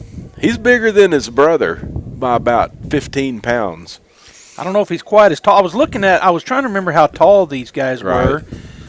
They've only, in football, so last fall, Luke was listed on the football roster at 6'2", but he looks like he's grown. I agree with you. Just from up here, he looks taller than that. He does. He's got to be I'm going to say he's 260 if he's an ounce. Noah? Yeah. Yeah, he's listed at 6'3", but his brother, they walked by each other a while ago. Well, they're the Luke same height, or Luke the other bigger. Okay. Look taller. Right. He's a little bit more slender. That's them right there standing together. Well, yeah. So maybe Luke is taller. I mean Noah. I mean, yeah. Yeah, Noah. You're right. Well, Noah played defensive tackle and defensive end as a senior. He's a senior. He's listed in the football program at 6'3". They don't have any heights on him on the baseball, so I went over to the football roster on Max Preps. Luke was a quarterback as a sophomore. He might have played a little, but Palomino, I think, was a starting quarterback for the state champ Coyotes. But let's see here. Yeah, we're going to have a pitching change for the Hilltoppers. So Graham Martinez is going to exit. Well, let's see. Graham Martinez is going to stay in the game. I don't know. Looks like they're going to bring in the third baseman to pitch. Yes, that's going to be Hayden Watkins. So Graham Martinez will go from pitcher to third base, and Hayden Watkins will go from third base to pitcher. He's going to take his warm-ups. And the hitter's going to stand right there and take gauge a few pitches. Normally, okay, if the home plate umpire is paying attention, and I'm a coach, right? I'm the other coach. Mm-hmm. He ain't standing, although he's got to go back over by their dugout, which is on the first base side. But nobody's paying attention. To me, that's an advantage to the hitter. And if nobody's going to say anything to you, stay there and gauge a pitch from the new pitcher. And he is. He is. Lynn knows he's a seasoned player. He should be. See, if I was coaching, I'd say, hey, man, he's got to be over there by the on-deck circle. But he ain't, so. And I was wrong about Luke also. I thought he was a sophomore last year, but he's a junior. Okay. So Luke's a junior, and Noah's a senior of the Lynn brothers. We need that. Chris Fuentes just brought, he's carrying a handheld heater. We might need that. Nah, we got heaters up here, Coach. Oh, we do? Okay. Yeah, they're right there. Okay. All right. We might have to, I'm serious, we might have to turn them on. You know how to turn that on, Jeff? Yeah. Well, one thing we can do is shut that almost all the way. We could. I like but it's kind of it's kind of dirty. It's not kind of dirty. It's way dirty. I know. I'm looking through it. All you got a clearer picture than I do. Yeah. You're allowed to miss something. Of course, I'm not. Of course, we got the wind blowing in here with us. But I went and got my jacket a while ago when I took a break. Got me a glass of sweet tea, Darlene sweet tea, and I think it's like my mom's sweet tea. When me and my brothers were growing up, and my dad, me and Jeff and Ty and my dad Jerry, man, my mom would make some sugar and add a little bit of tea to it. Right. Man, it was good. Darlene likes to sweeten it up. She does it very similar. I guess it's hers. It could be any of the boosters. It was down in the. What do you call it, tent? Yeah, she made it for the hospitality. Okay. I'm pretty sure she did. Well, she probably did because it's just like her tea. It's very sweet, and I really like it. Okay, we've got here. Let me set it up for you again. The Coyotes have runners on first and third. There's one out in the inning. The new pitcher, Hayden Watkins, for the Hilltoppers, and number 17, Noah Lynn, the first baseman, at bat. Trying to tie the game with a hit right here. Catcher's barking out some defensive signals in case of a double steal type situation may occur. Coyotes have battled back, done a good job coming back. Here's the pitch. That's a long fly ball down the right field line, well fouled, but hit pretty well into the wind. He hit that one. He was sitting on that fastball. I tell you what, the 20-mile-an-hour wind blowing straight at it, that went pretty deep for that kind of a wind.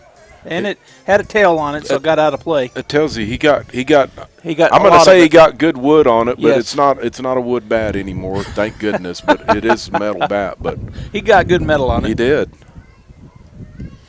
Here's the pitch, fastball, right thigh high, right down the middle. Lynn's in the hole, 0-2.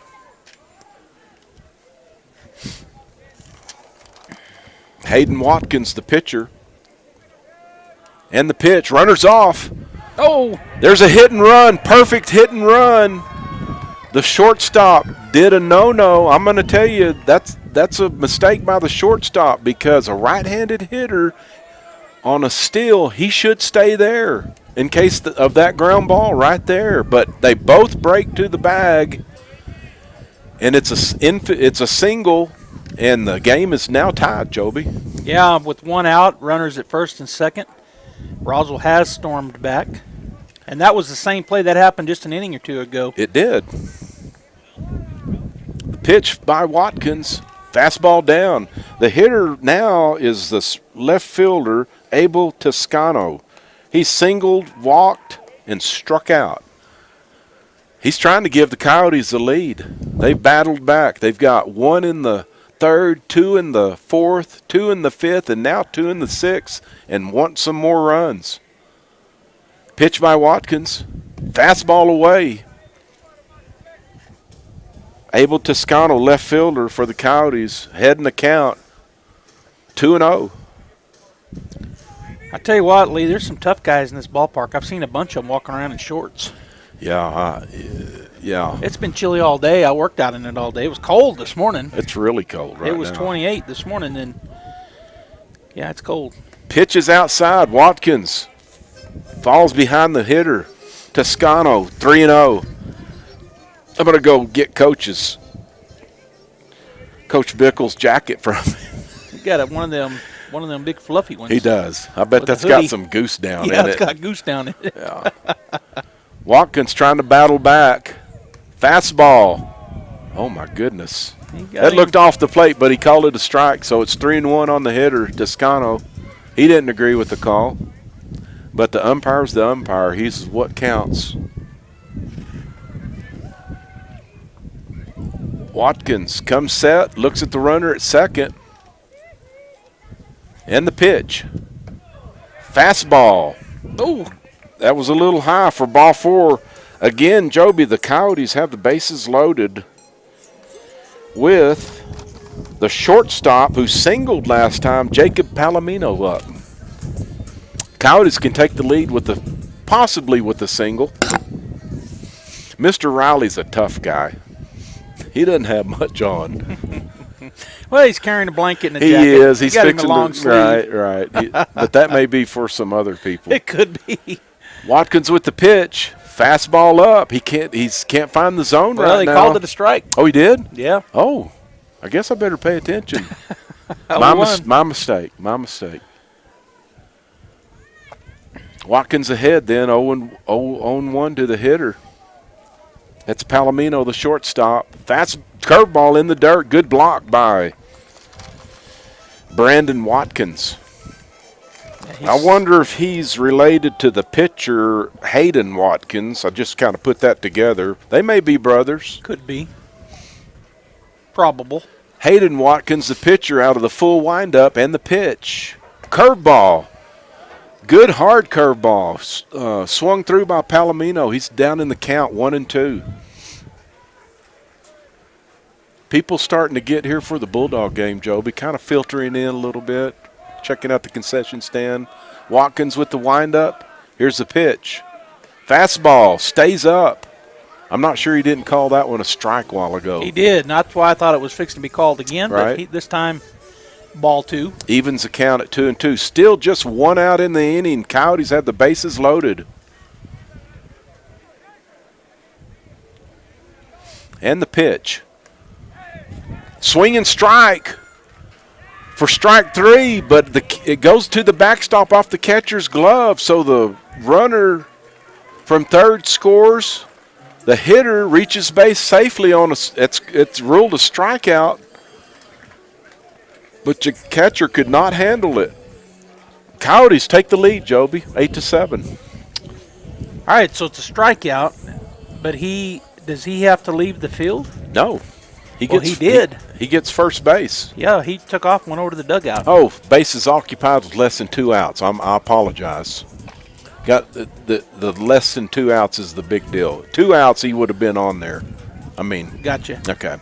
My mistake. Well, that's okay, but you're right. I was confused. I was really confused. I got you. I didn't know they could advance on. I guess if there's 2 outs, they can't. Is that right? They can't advance, or they can? No, they can. Okay. Pitch by Watkins. So for the second out in the inning, the hitter swung through the pitch for strike 3. First base is occupied, so the hitter's out. But everybody else can advance at their own risk. Gotcha. Okay. That's okay. That's what I thought, but then I saw anyway. Right. I got confused. No, I did too. Curveball for strike 2. Watkins ahead in the count. Coyotes on second and third, trying to extend the lead or add to the lead. Watkins out of the full windup. Timeout by number 8. And number 18 is the DH, Elias Lujan. He's a big kid. They got some big guys. Here's the pitch.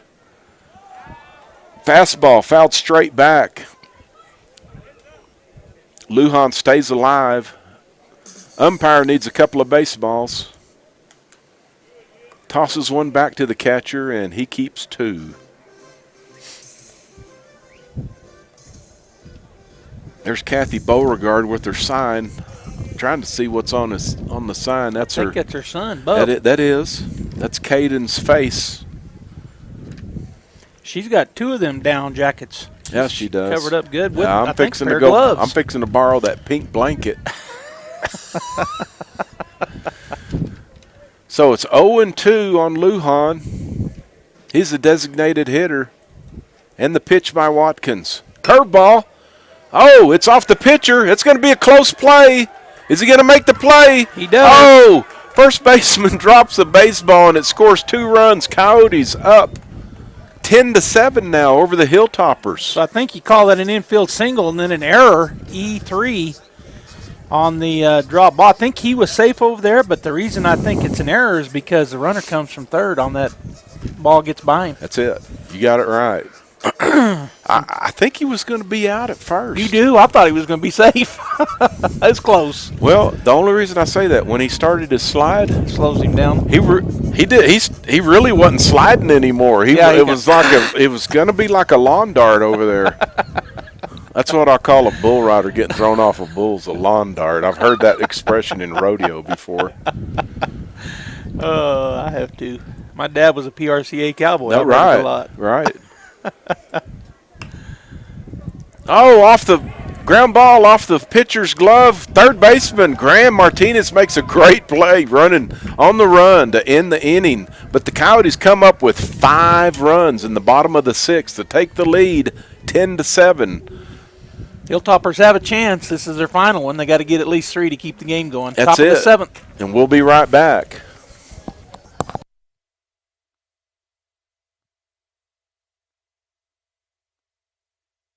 In your vehicle. If you're looking for a rewarding career in law enforcement, the Artesia Police Department wants to remind you to lock up your vehicles, take your keys with you, and never leave valuables in your vehicle. If you're looking for a rewarding career in law enforcement, the Artesia Police Department is looking for you. The department is currently hiring certified and uncertified officers. Take advantage of a great retirement plan, paid leave, and medical benefits. Apply in person, online, or call 575-746-5000 for more information. The Artesia Police Department is an equal opportunity employer. And please always remember, don't drink and drive. The Artesia Historical Museum and Arts Center now has their very own website. Visit artesiamuseum.org to stay up to date on events and exhibits. Look through historical photos of Artesia, submit research requests, and more. For information, please call 575-748-7345. Stop by the Artesia Historical Museum and Arts Center at 505 West Richardson Avenue or online at artesiamuseum.org. Open Tuesday through Saturday from 9 to 4. This ad paid for by Artesia Lodgers Tax.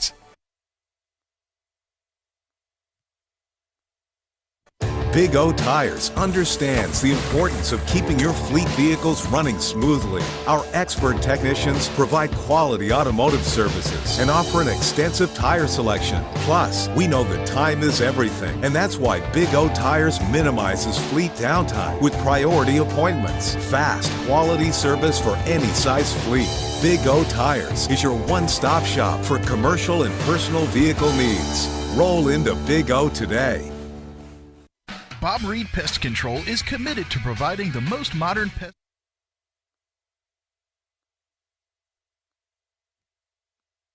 In the top of the 7th, Coyotes scored 5 in their half of the 6th to take the lead.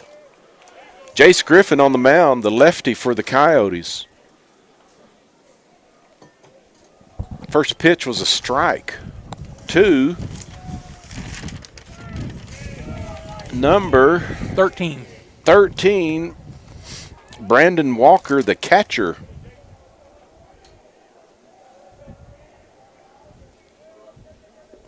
Now, I said it wrong. I called him Watkins. It's Walker. It is Walker. I got that wrong. That pitch missed down and away. So 2-1 now the count. Sharp ground ball to the shortstop. He stabs it backhand, long throw, and the stretch. Makes a nice play all the way around. The shortstop, Palomino, had to go to his right, about 2 big steps, and make a hard backhand play. Plants his right foot and makes a great throw to first, Joby, with a good stretch from Mr. Lynn. I'll call them all Mr. when they're bigger than me. I'll tell you what, another good defensive play. That was a really nice play. Really nice play. So I just want to commend both teams. They made some good defensive plays, and that was another one. Yes, it was. So up now is Bose Martinez, the right fielder. First pitch, he pops it up to the third baseman. Makes a good play, stays with it, and that would be Luke Lynn on the play. He had to back up about 5 steps He's got his sunglasses on, and the sun's not quite that high, but the wind's playing havoc on the ball in the air.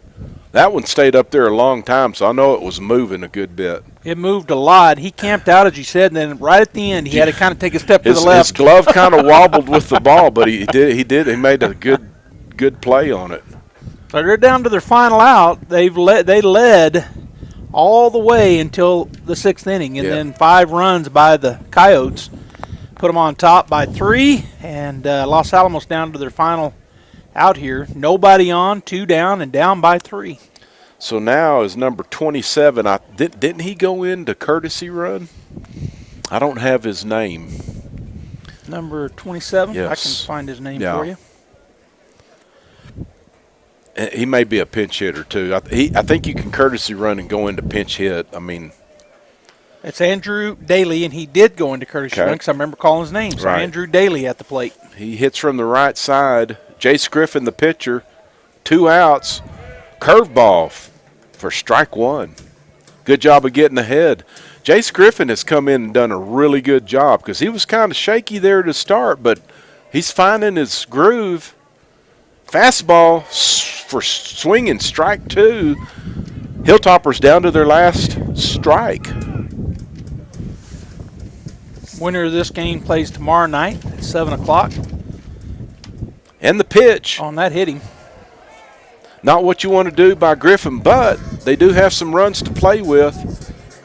That hit the batter, then ricocheted off of him and hit the catcher. Oh, right off the inner thigh. Okay, He's shaking it off. Yeah, that's not a good area to get hit in. No area is good to get hit, but that one's not good. Well, if Roswell holds on, they play tomorrow night at 7 against the winner of the next game, which is Deming Artesia. Right. Los Alamos, if they do fall, then they play tomorrow afternoon at 1 o'clock, the loser of Deming Artesia. Okay. So, for the Hilltoppers, leadoff hitter Kyle Evanhus up.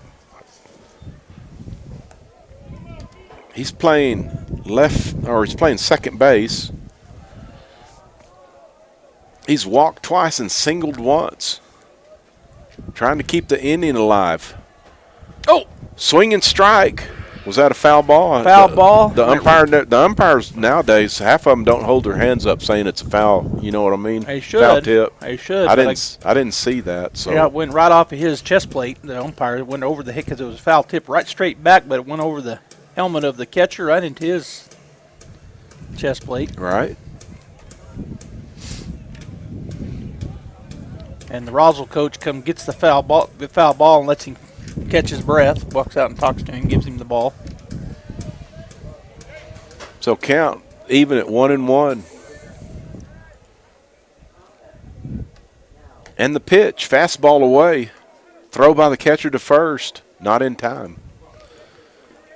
So 2 outs in the inning, runner at first for the Hilltoppers.